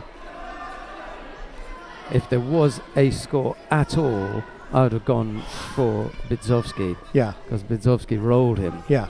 Now I can see, I've never liked that. No. Because you're getting thrown whilst all you're doing is just pulling him down so that you claim the landing. Right. However, that's part of the rules. Yep. But on this occasion, there was no score. Didn't pan out. No. And Bidzovsky keeps trying this rolling thing. So let's see if he does it again. See, there he goes again. Oh, almost. And he is moving Gamasov, but why not? you know, but if you've been nearly caught yourself a couple times, you'd think you might change it up a little bit. Well, he's got a minute to hold on. The best thing on his, you know, the thing most important in his favour is Gamasov is beginning to tire. Can't even hold on to his arm here. You cannot let that opportunity go begging. Nope. And right now, with 40-odd seconds left to go, he can hardly stand up. He can hardly draw breath. You've got to be all over him. I would run the risk here of catching Gamasov. He's really struggling. Or knowing he's going to rush me and wait for him to come on. Right. Oh, no. Nope. You haven't got a penalty against you. It's half a minute. There's certain things that you can't afford to do here. You have to grip up. He picks up the passivity penalty. You have to grip up and close Gamasov down as much as possible with no false attack or step out, because those are things that are spotted immediately. There's no time left, And there you go. 2 penalties. He's still got 20-odd seconds to go. He's in real trouble here. Both hands on one side. That could have been a penalty for holding on to one side. He's going to gift this to Gamasov if he's not careful. So I think conditioning is an issue here. He's clearly at the end of his rope. Gamasov. That's it now. Last attack, 4 seconds. It's still possible in 4 seconds. Still possible. Yeah. Got to go now. Didn't have it. No. Not soon enough. No.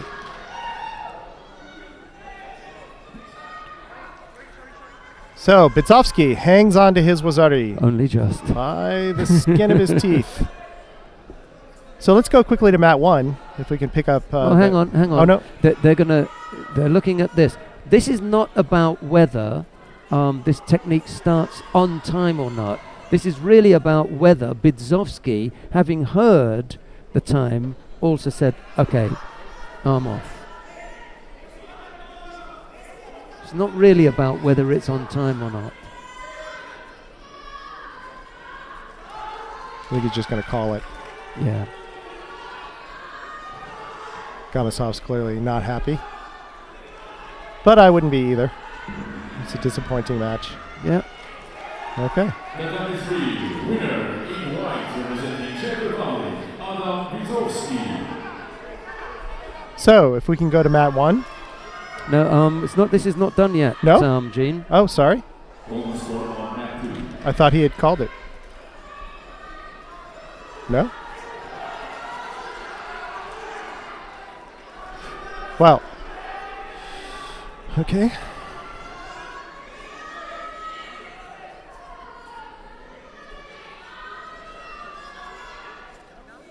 Under review. So Gamisov in for the throw and clearly throwing Bidzovsky. But time was out. And Bidzovsky gets it.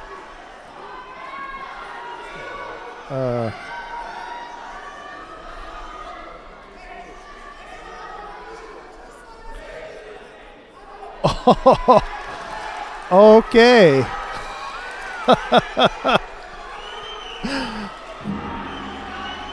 Right, they're going to have to reset the scoreboard here and tidy up all of the things that they need to tidy up and put the scores back on. They're going to have to get the Belgian and the Greek off and tidy up the scoreboards. Now, if they give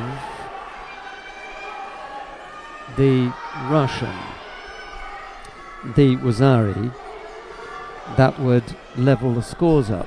It would also leave Bidzovsky on 2 Shidos. Yep. Now, there are 2 questions here. Did the technique that Gamasov, he can't start them yet because the clock hasn't, he just lost control of this here. Anyway.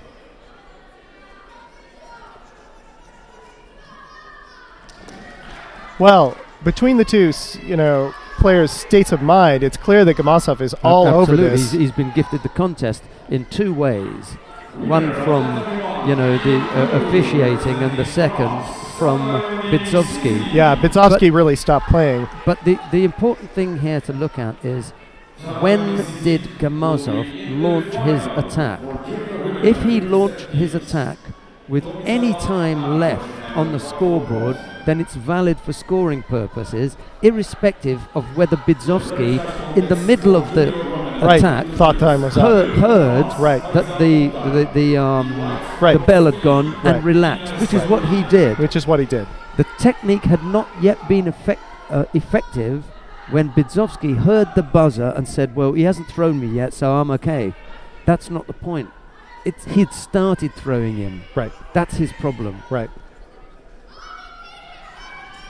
That's a really unfortunate position for Bidzovsky, but he could still come back and win this. But he had put himself in that position. Absolutely. He had really stopped playing positively at all and was just hanging on.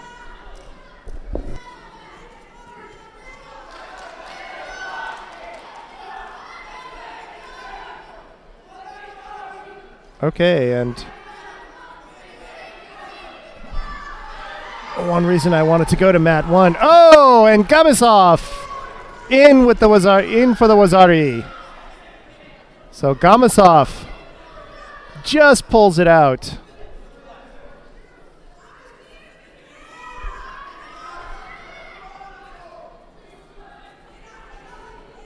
No question about that. Oh, Chigari, Ko Chigari. Sorry, I keep making that mistake. Ko Chigari, really pretty. down deep and low. And finally getting a really decisive bow. Now let's go to mat 1 and pick up the match between Estelle Linné and Faiza Mokhtar.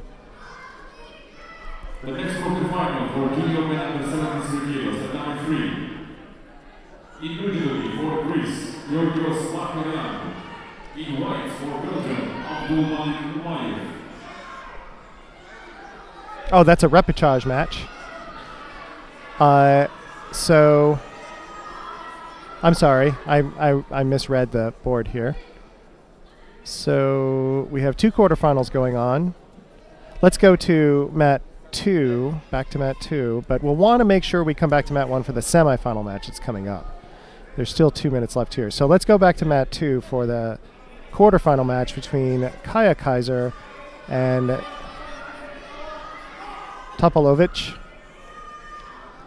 Kaiser from Slovenia, Topalovic from Croatia. This match is now 3 minutes and a half into golden score. Both players have 2 Shidos, so we're right on the razor's edge between these two. We haven't seen Topalovic today, but we know that Kaiser is a very tough player.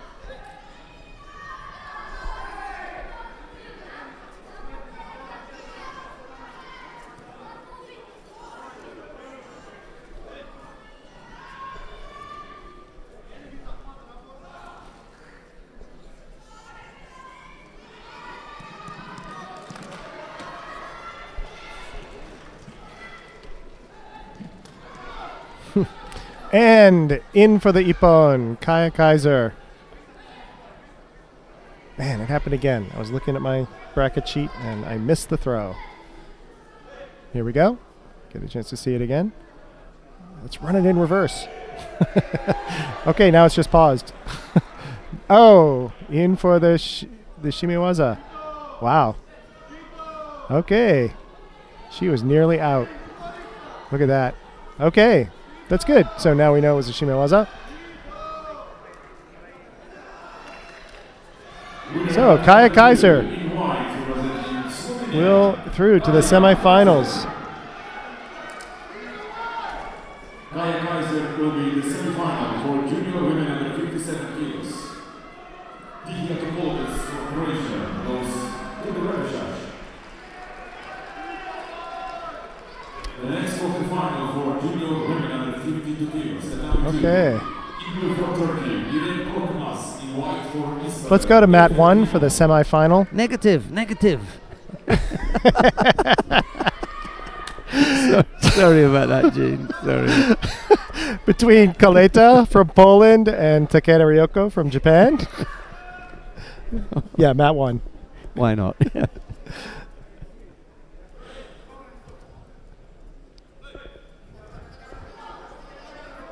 Mokhtar just prevailed over Estelle Linné with the Nippon in her repechage match. Winner of Tatami 1, in blue, for France, Faiza Mokhtar. She qualifies for the bronze medal contest for junior women under 52 kilos. Okay, so this will be the final match of the afternoon on mat 1. Tatami 1. It's the last semi-final on this tatami. Semi-final for junior women under 52 kilos. Takeda Ryoko from Japan in blue, Alexandra Kaleta in white. Alexandra Kaleta.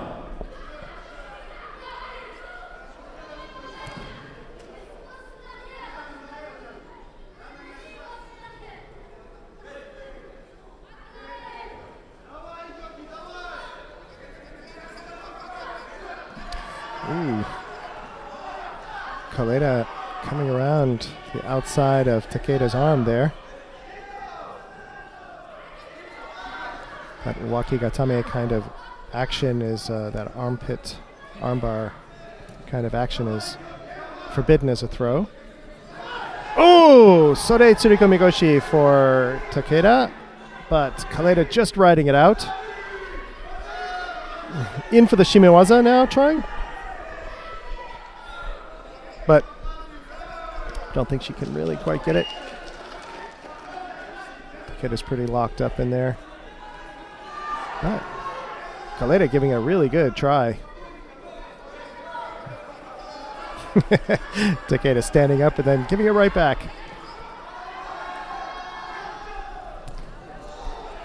Okay. Polish coach being told to tone it down a little bit.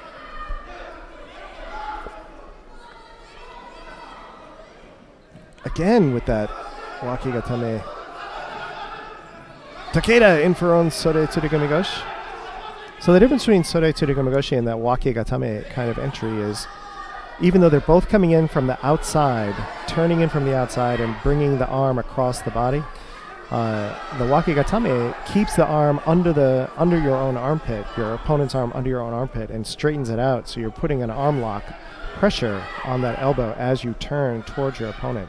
But this entry, sore tsurugomigoshi, brings the arm up and across, and so there's never any pressure on the elbow.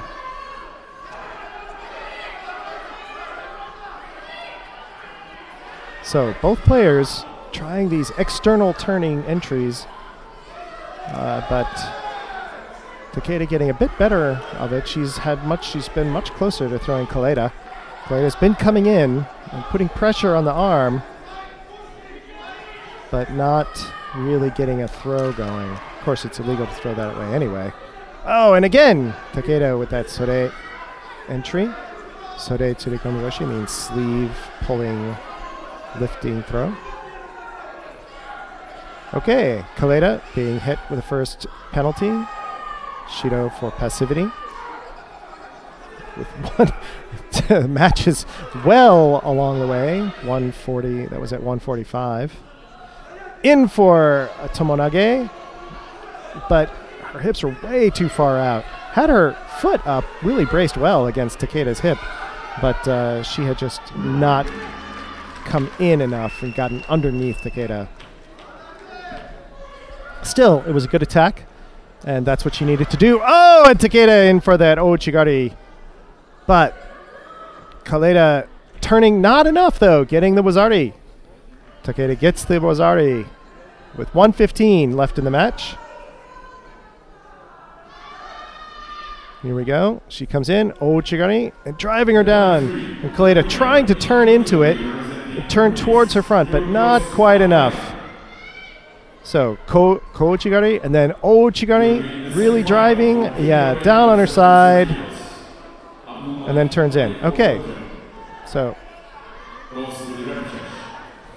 1 minute left to go. Quarterfinal for junior men under 73 kilograms, round 3. In blue for Kazakhstan, Judo. In white for Turkey, Judo. And this time Takeda and both Kaleda and Takeda both have these low sleeve grips. Kaleda coming down low, trying to get... She's really working on Takeda's arm one way or another. False attack, I think. Second Shido for Kaleda, because she went right down into Jijigatame. She came down on the ground and went right into Jijigatame, trying to get that armbar without trying to do any throw. So there again, she went down, but that was pretty much in response to Takeda's attack. So no response, no reprisal there. No consequence there, I should say. That's the word I'm looking for. Okay, Takeda still with this trademark energy and dynamism. Now driving her into the corner. She likes driving her opponents into the corner, making them step in. But she doesn't, the difference here with that she didn't, between now and her earlier opponent, she doesn't quite have the grip. Kaleda's done a better job of keeping the grip free and keeping Takeda from getting a real lock. But Takeda, with the Wazari at the end of time, is through to the finals. So, one of my picks has made it through to the finals. And kind of lost track of Funakubo. I don't know, I can look it up, where Funakubo is. So let's go to, now that Mat 1 is done, let's go to the quarterfinal on mat 3 to see how Bergenhoff, who defeated one of the people I was watching today,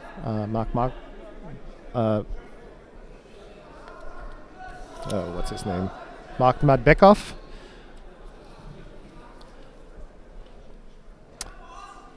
Bergenhoff through Makhmadbekov. Oh, and Bergenhoff gets thrown by the same kind of deep Kochigari.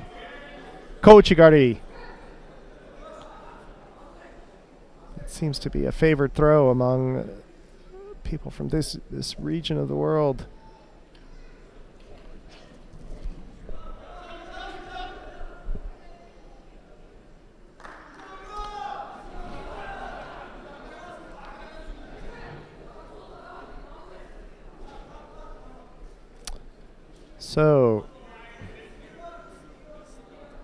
So we still have the Funakubo Kaiser semifinal coming up.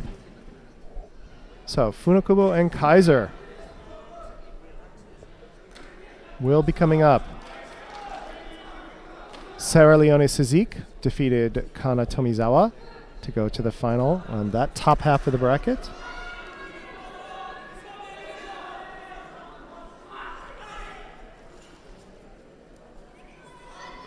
So we'll make sure to see that Funakubo semi. It'll be the first time we've had a chance to really watch her today, even though she was one of the people I was really interested in as well.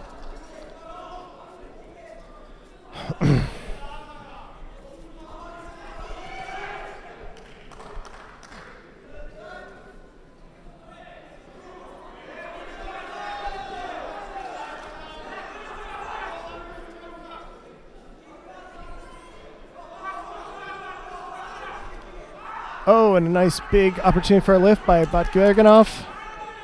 Oh, but Chiloglu just manages to avoid it.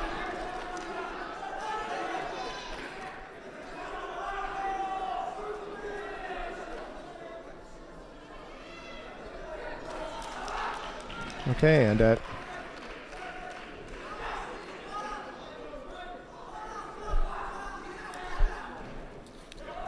At 66, we have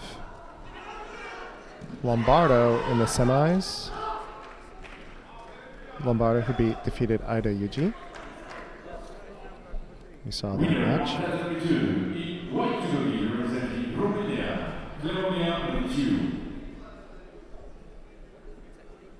She goes to the semifinal for junior women under 52 kilograms.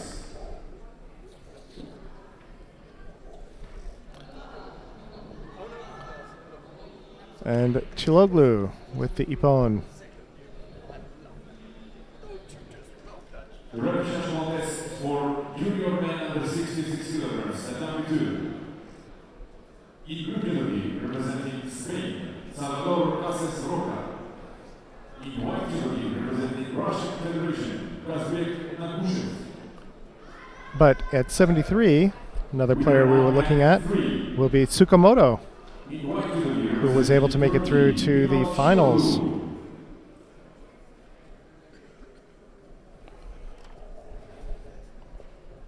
And he will face Gamasov, who we saw beat Bidzovsky. So it will be Tsukamoto versus Gamasov. Between the two players, so Gamasov very powerful, obviously very powerful player, but Tsukamoto was so impressive earlier in the day. It'll be interesting to see how that plays out. So there will be a little delay while we're waiting for players to have their mandatory rest time. So let's go to mat 2.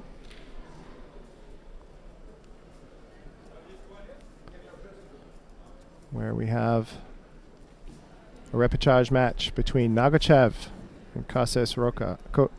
Cases Roca.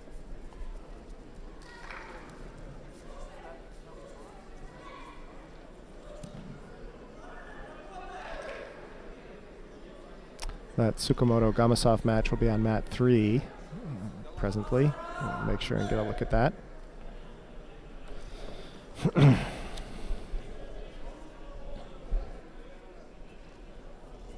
But then we should also get a chance to see the Funakobo Kaiser match.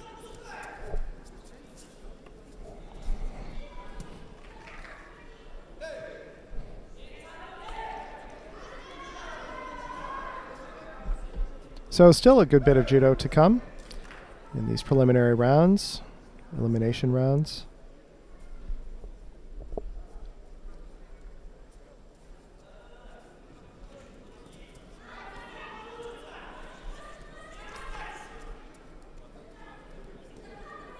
Nagochev trying to do this lift, kind of an Uchimata lift while he has Kazazorka around the waist. And Kazazorka taking the opportunity to get a armbar.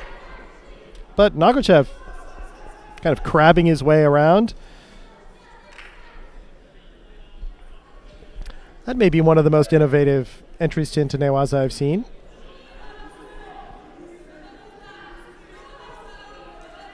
Both players nodding to each other. You okay? Yeah, I'm okay.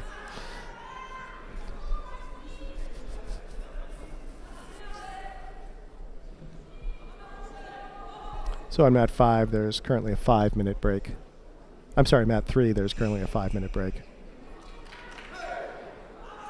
All these numbers.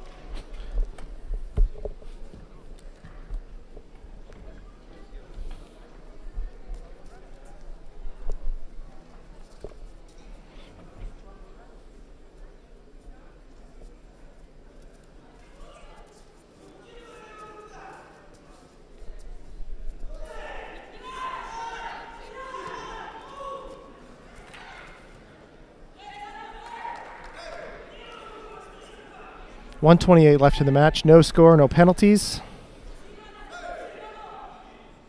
Both players, I think, in this repechage match feeling the strain of the day.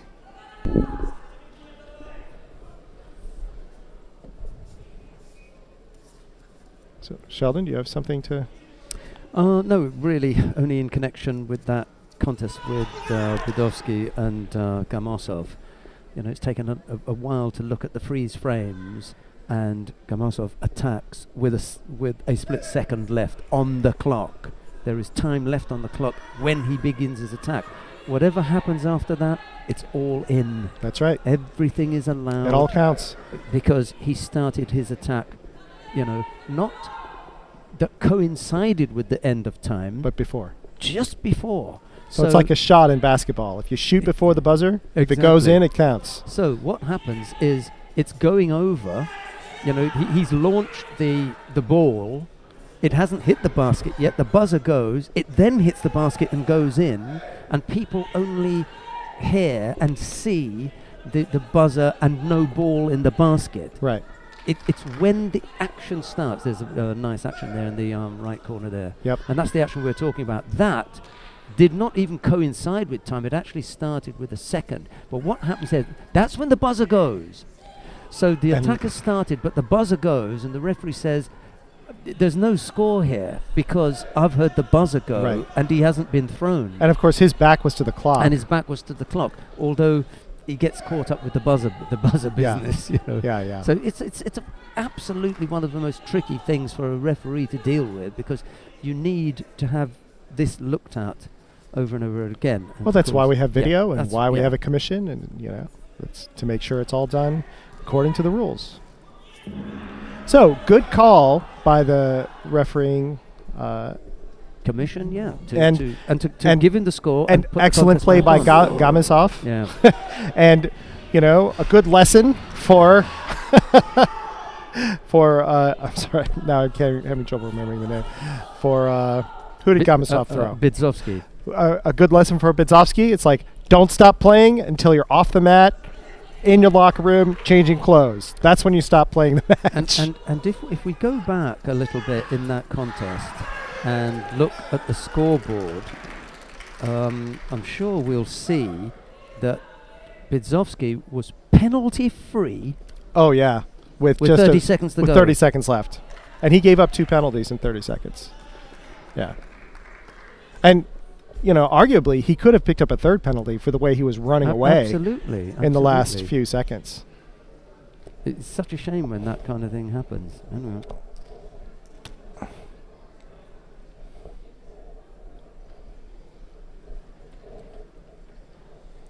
So a nice little counter there. Winner in 1 kg representing Russian Federation, Kazbek Akushev. Brings the Spaniard down. See, the other thing at the end is the push. Yep. Which has nothing to do with the technique, because it's already over his elbow stand. That's where it stops, and then he gets pushed. So the Spaniard can't claim anything. Right. But where are we? 1 or 2? Oh no, 2 or 3. 2 or 3. 2, I think. Yeah. It's just because they've moved that down to that edge. But Mat 1 is done. Right. So, Zubatkan from Kazakhstan versus Marcelino. 2. Okay. I shall leave you with that one then. Semi-final match. Zubatkan was somebody that we had initially tried to watch earlier today and then switched away from, but now we're back to see him.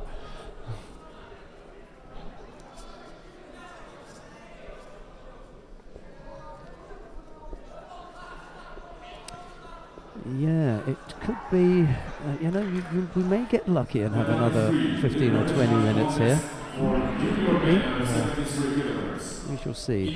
For Czech Republic, Adam Lizowski. In white for Republic of Moldova, Viktor Stepu.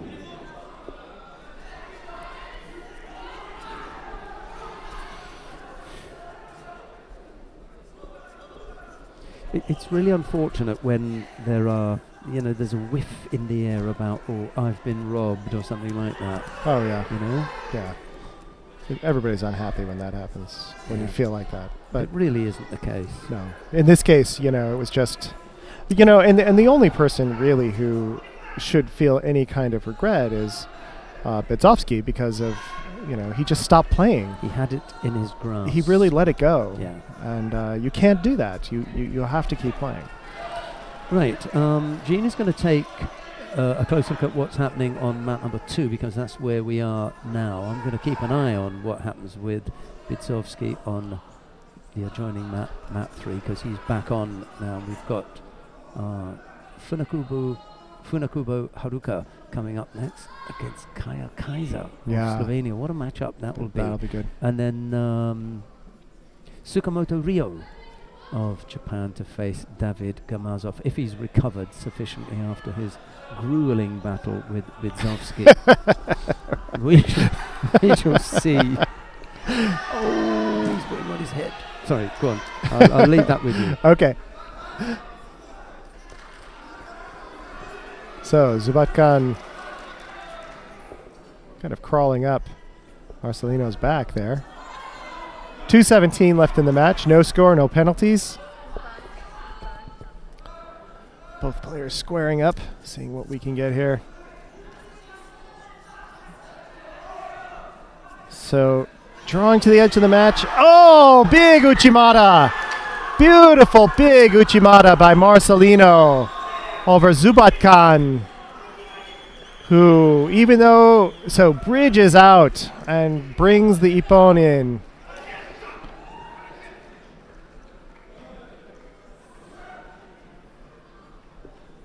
So there we go. Big, beautiful finish to that semifinal.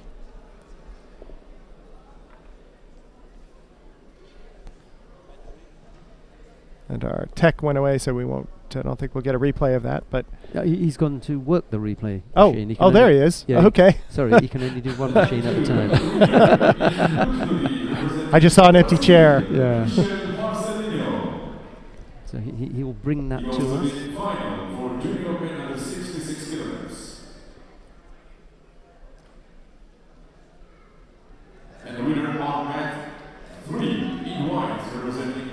So up next on this mat, Hagvat Togu from Mongolia versus Topalovic from Croatia. So obviously Funakobo defeated Hagvat Togu in that recreation of their final match from last year's Junior World Championships. And Bartogo is now here up against Topolovic in their repechage match. See who will play for the bronze medal, one of the bronze medals today.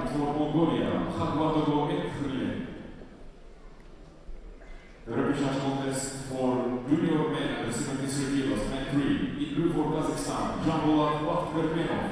In white for Belgium, Abdul Malik Umar. Surprisingly static movement there. Okay, here we're getting a replay. Here's the replay of that really deep Uchimata. And Kazakhstan really trying to just bridging out of it. He's just... Ugh. He tries everything. Oh my Elbow, gosh, arm, he head, twisted. So everything to avoid. any of going my on his students back. watching this, wonderful, wonderful judo, but Don't do that. don't do that, Ukemi.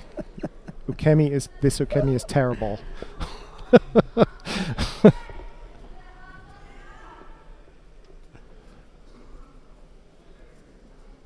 Yes, not recommended for lesser mortals. There's a reason it's illegal, because it's dangerous, and it doesn't help you win. It doesn't keep you from losing. So, Topolovic has a Shido. Must be in the repechage contest, yeah. Yes. Noticed that, okay. Yep.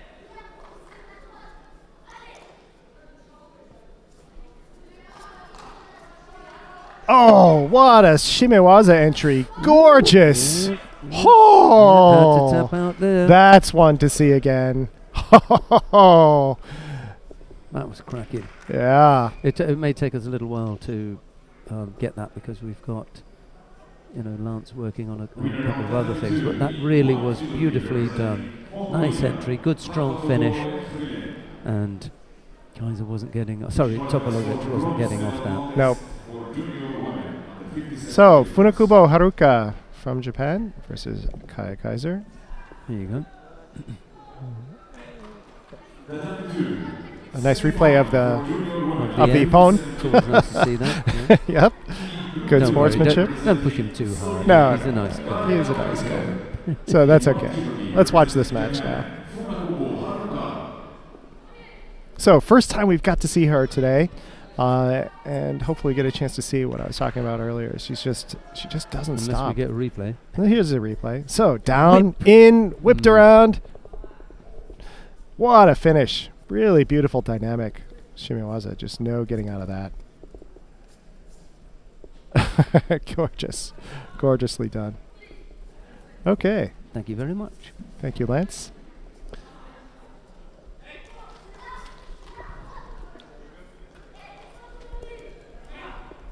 Oh, and in for another Shimewaza. Almost. No, Jess got the turn now.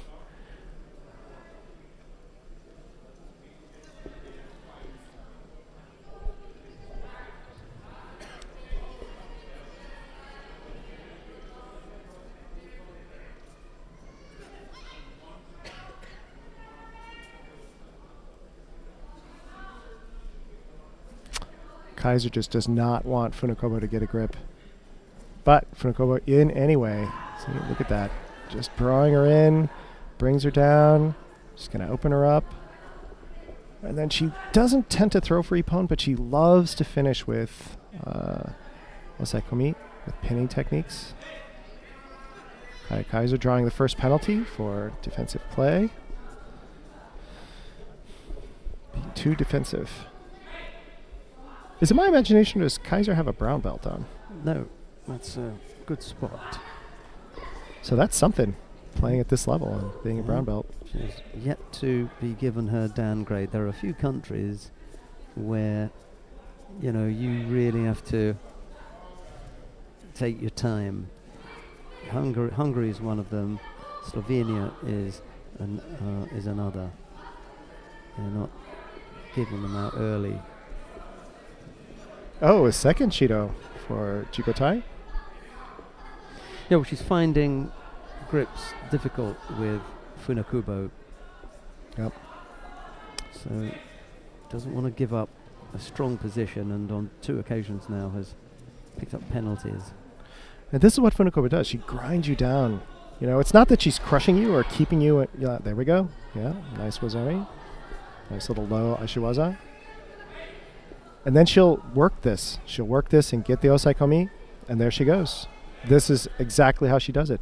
The thing that's great about Funakubo, though, is that she does it in a variety of ways. She doesn't just do one throw, or, you know, she will throw you from a different angle, from a different line, and then come in for a different pin. So she's got a strategy that is yet, you know, is consistent but flexible. Yeah, nice little kochigake.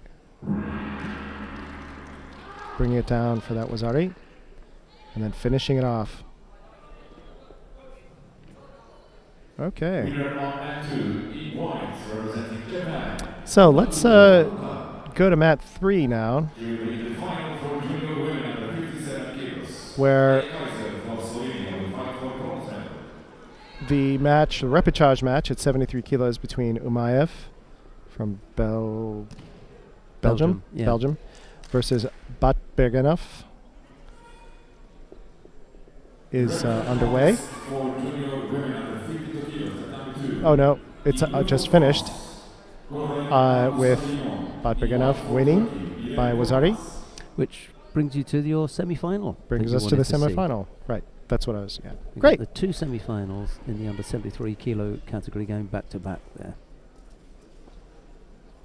Winner on mat 3 in blue for Kazakhstan, So Gamasov, let's see if he's recovered. He's going to have to, because Tsukamoto is an engine. These unknown Japanese players who have come in today, they have really taken the tournament by storm. Even though Ida lost to Lombardo, he had a great run. Now we have Tsukamoto. I'll give him a minute and a half of energy. Gamasov? Yeah. He just gave so much in the previous contest. I can't imagine that he's got a tremendous amount of energy left. And now he has to deal with the dangerous Japanese in the semi-final. Yeah. You know who Tsukamoto reminds me of? In his build and his movement is Hashimoto. Yeah, absolutely. He's even his haircut. Well, to be honest, I'm going to put it down to the haircut. You know, and also the face shape. The face shape and haircut. Ooh. There's some similarity in their pattern of their play too. In Tsukamoto's very first match. You're right. Yeah. Good call from the referee there. Some others would have let that one slide, but he wanted out of there. He was under pressure. He ducked underneath. He's also using that left arm to just block. Well, right arm now. Gamasov's really coming in. Oh, big attack. Putting some pressure on but here. Now he's going to get Jigotai. Should be, absolutely. Yep. Yeah. So, Tsukamoto in trouble. I've got nothing against him. No, not at all. He's but just made 2 errors. Gamasov's done a good job of putting a pressure on that Tsukamoto's having trouble addressing. And now we've got, now he seems to have found a bit better position. Oh, but Gamasov in with it, changing up his grip, really pulling in with that left hand. Tsukamoto doing everything he can. Now he's in the corner, trying not to step out, really trying to circle, but Gamasov really shuffling along to the side. This Yoko Tsugayashi side shuffling step. Well, that's it now, as far as time is concerned, because Gamasov has had his minute and a half. He's managed to draw 2 Shidos from Tsukamoto, but I think it's going to be downhill from here. I don't see that he's got the energy now. Well, let's see. Oh, it's Tsukamoto in! Sore Tsurikamigoshi, but Gamasov just sprawling out.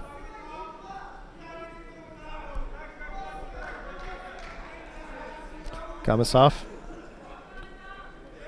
getting to his feet. Definitely not pressing the way he was before. Tsukamoto's got to turn up the pressure. He can't sit when he's got 2 Shidos against him. And he's down for this seated Kataguruma, but and then trying to switch maybe to Kochi, but I think Tsukamoto's kind of at the end of his tether as well. He's not as energetic as we saw him earlier in the day. It's Gamasov, big Uchimata Oh, Wazari! Minute and a half. Minute and a half. There he goes. Little burst of energy. Now he's really in the driver's seat. Got to get out of this one first. He keeps the leg trapped. Right, so a minute 20 odd to hold on to this lead. It's a long time. He's penalty free. That's the important thing. Yeah. And what a drive. Now let's see if Gamasov learned the lesson from the last match and does not just stop playing, you know, because if Tsukamoto turns up the pressure here, which we know he can do. At this point, for me, a lot of fighters should learn which penalties are most apparent to a referee. Those are the ones that you want to avoid giving up. False attack. Right. In other words, don't attack. Step out. Don't step out. One-sided grip. These are all that you can take and be told mate and be given a penalty immediately. Right. There's 40-odd seconds left to go. He hasn't picked up a penalty yet. The only thing that he's going to have to do is hold on and just stand there and don't attack. And passivity penalty is fine. Oh, but and the of course, referee don't get thrown. Yeah, don't get thrown. Now the referee had called mate. He already called mate. I think he wants to give him a passivity penalty. I think so too. Or jigotai. Yeah, well, stand up, take that. You know. Yeah. You stand up and take the penalty, and you just hope that your defense is good enough. Right. Yep. Jigotai. So that's the penalty for negative gripping. Yep. He's gone for the Uchimata. Okay, now your real hope is that you can get Tsukamoto involved in some near-waza and burn more of the clock. 20-odd seconds left to go. Oh! Tsukamoto with a little ashiwaza and getting Gamasov to, break just a little bit. Gamasov has really got a lot of heart. Yep. Putting him in the corner. Yep. Got Tsukamoto again. Head up. Oh, stepping off. He's going to step out. He's lucky. Oh, very lucky that wasn't called. And he's also lucky. Tracks of trousers low down. Yep. Yep. 5 seconds left to go. Now, if he's really clever here, he lets Tsukamoto come at him and he takes a Wait. Oh, he's picked up a penalty for that penalty. one. So now he that's it. Penalty in these seconds, he cannot commit. Oh! And he Wazari! Oh! At the bell. Repeat of the last match. In a way, he made the same mistake. He stopped really playing positively. Well, he made the mistake that his opponent made in the previous one. Exactly. Look at Kaitmazov. Can't believe it. The coach. Yeah. He's not listening to me, obviously. Oh! And, Tsukamoto coming in. Okay. He throws him a second time. Oh, and he just threw him again for Ippon. So we'll have to see another replay. And Tsukamoto goes to the final, as does Geffen Primo in the other 52 kilo category, having beaten Cleonia Riciu of Romania. So we'll see Geffen Primo in that final. There's the winning score. Just couldn't stop him. Didn't have the energy. And Tsukamoto, that's that Kataguruma variation. Really nice. Heartbreak. And also tremendous heart on the part of Tsukamoto. He was clearly tired too. So really great match. And so Gamasov, after really pulling something out in his previous match, falls to Tsukamoto. Has Gamasov even got sufficient enough energy to come back for the bronze medal contest? Okay, one more semi-final match. So we missed the, I have to look it up. We missed the match. I missed. Which one was that? Funakobo versus Kaiser. I shall let you have that result because... Well, didn't we watch that? No, we didn't. Funakobo won. I thought we'd watch that, and we were talking about Kaiser being... Oh no, it was Topolovic that we saw. Right. Isn't it? Anyway, Funakobo won that. Okay. Funakobo versus Suzuki. And then Takeda in the under 52 kilo category. She'll be up against Geffen Primo of Israel. Geffen just won her semi-final, so you might want to scribble her name in there. And then is that all the finalists that we've got? Primo. Who have we got in the under 66? I'm sorry, is it here? Primo. Primo. Yeah. And then in the under 66 kilo category, I think you've got the first of the Emmanuel Lombardo. He's going to face Michael Marcelino of Brazil. And that's everybody, yeah? 73. No, the 73, which is the semi-final taking place now.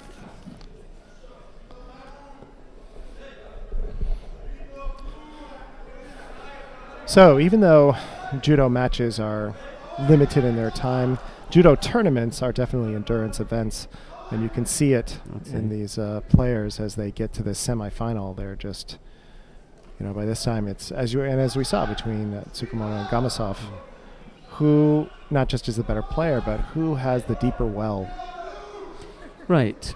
The contest that we're watching at the moment is the second of the semi-finals in the under 73 kilo category between Georgios Makarian of Greece. He's up against Bilal Çalhanoğlu of Turkey. It's Makarian in the white judogi, Çalhanoğlu in blue. There's no score as yet, and we've got a little over 2 minutes left to go. Deep Kouchigari by Çalhanoğlu, but not really moving Makarian. Held on to his belt in the back, kept it from going anywhere.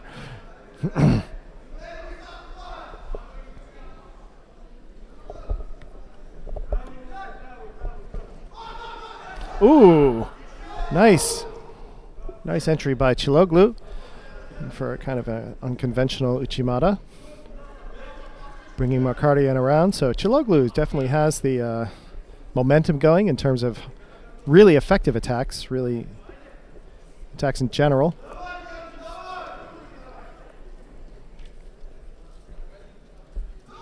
But there are no penalties and no score on the board as yet. Makarian now backed up into a corner and moving but stepping off the mat and getting called for it. Okay, well, defensive gripping too. So first Shido for Makarian. 1:25 left on the clock when it was given. Interesting how they've switched off the lighting down at the far end of the competition hall in an effort, I suppose, to just highlight what's happening down here on mat number 3. I'm not entirely convinced about it, but nice try, chaps. Nice try. That was a big thing in wrestling tournaments in the United States, is they would do that. But they'd also have actual spotlights. Yeah, well, I mean, if all you really needed was, 1, 2, I suppose 4 up in the ceiling, and it would make a complete difference. If we had one like we've got for our studio, if you had those 4 up in the ceiling pointing down, you're on a winner. Yeah. However, I suppose the ballroom is not accustomed to hosting this kind of event. Probably not. And you don't want to have a lighting rig put up there just for that. No. And so that's where we are. We're in this gorgeous ballroom at the Atlantis Hotel, which is a huge, elaborate, beautiful complex of buildings. None of which we've been able to enjoy, Gene. I think you better tell the viewers at home that we're not here on a jolly to the Bahamas, but we're here, solid working non-stop every day. Every moment, slaving away. We're bleeding at the headphones here. We will have a break for lunch, however, between whenever this contest ends and 4 o'clock. We'll be back at 4 o'clock with all the medal matches in the final block. 14 seconds left to go as Makarian picks up a penalty. Çalhanoğlu attacking there low right-sided with that Ippon Seoinage, but really didn't get much rotation. So, okay, Makarian finally getting something going with Çalhanoğlu, getting Çalhanoğlu to stumble down there. And it's the second penalty picked up by Makarian, so he's at a real disadvantage here as we go into golden score. So, if Çalhanoğlu can turn up the heat, put on the pressure, keep up the pace. Oh, but Markardian is one with the first initial attack. A low and deep but ineffective Ouchi. Uchigori. And Chiloglu, again, there he goes, tuning up the pressure, and Markardian dropping down to his knee. I think that's a third penalty. Yep, I think you're right. Vasily Smolin Jr., the referee in the middle, has asked the contestants to tidy up their gis in preparation for this decision that I think, unfortunately, is going to go against the Greek fighter. Yeah, yep, and there it is. Hold on to one side for a little bit too long. That, I'm afraid, is that. Right, we've got time enough to have a look through. We'd better add Chiloglu's name there to that list, and we'll do that last. Why don't we start with the under 52 kilo category. Takeda Ryoko of Japan will face Geffen Primo of Israel in the final of the under 52 kilo category. And was that one of your picks this morning, Takeda? Takeda was, yes. There we go again. Look, he's going to get them all right today. Geffen Primo took a bronze medal at the European Championships earlier in the year. She's only a youngster, as you can tell because she's here at the They're all juniors. youngsters, But here she is in the final of the Junior World Championships. A terrific achievement to this point, to get this far. Takeda, however, has been looking super strong. The only thing that I think of is she's likely to be more nervous, Geffen Primo, but she may be physically stronger. She's just got that little bit of physicality, although Takeda has looked as though she's got a good all-round game. And she's used to playing at a higher weight class. She's come down to 52. She is the not strength is intimidated gonna do it by then, stronger players at all. Yeah. So I'm still pulling for Takeda. Right, let's take a look at the final of the under 57 kilo category, pretty much as we thought, even though Tomizawa fell at the last hurdle when she was up against Sarah Leonie Cizik of France. That is an all-round package, the young French fighter. Funakubo Haruka of Japan is her opponent. She overcame Katja Kaiser of Slovenia in that semi-final. Where's your money there then? Funakubo was one of my earlier picks too. So, okay, but Cizik was somebody that you have to give a lot of respect to. So I'm not surprised that this is the final. And it's the country that you say most resembles the Japanese in their fighting style. France versus Japan. That should make for a nice one. Manuel Lombardo of Italy has done a terrific job to make his way to the final of the under 66 kilo category in a strong top half that included either of Japan as well, Chopanov of Russia, Niniashvili of Georgia. There were some really big names in there, and Abdurrahmanov. Yes. And he managed to come through all of that. So Manuel Lombardo, his opponent will be the Brazilian Michael Marcelino. That will be the final of the under 66 kilo category. Did you have a pick in there? Originally, no. At 66, I did not have a pick at all. You didn't have a pick at 66? No. Okay, so the pick was 73, right? Okay, and the out of the 43 competitors in the weight category, who did we end up with? We ended up with Tsukamoto, one of our unknowns who came in with no record at all, but to come through and to make it into the finals against Gamasov, who we just saw play, and then we just saw the other semifinal with Chiloglu. Bilal Chiloglu of Turkey. Bilal Chiloglu. Yeah, you know, that again, that's going to be a really, really good final. I look forward to the two contrasting styles there. We had a chance to use the negative. Negative. We? Yes, we should have said it. We should have said that. Negative. No coming by. But we did have a chance. Right. We'll be back in 50 minutes' time. Gene Shin and myself, we look forward to seeing you then. See you in a moment.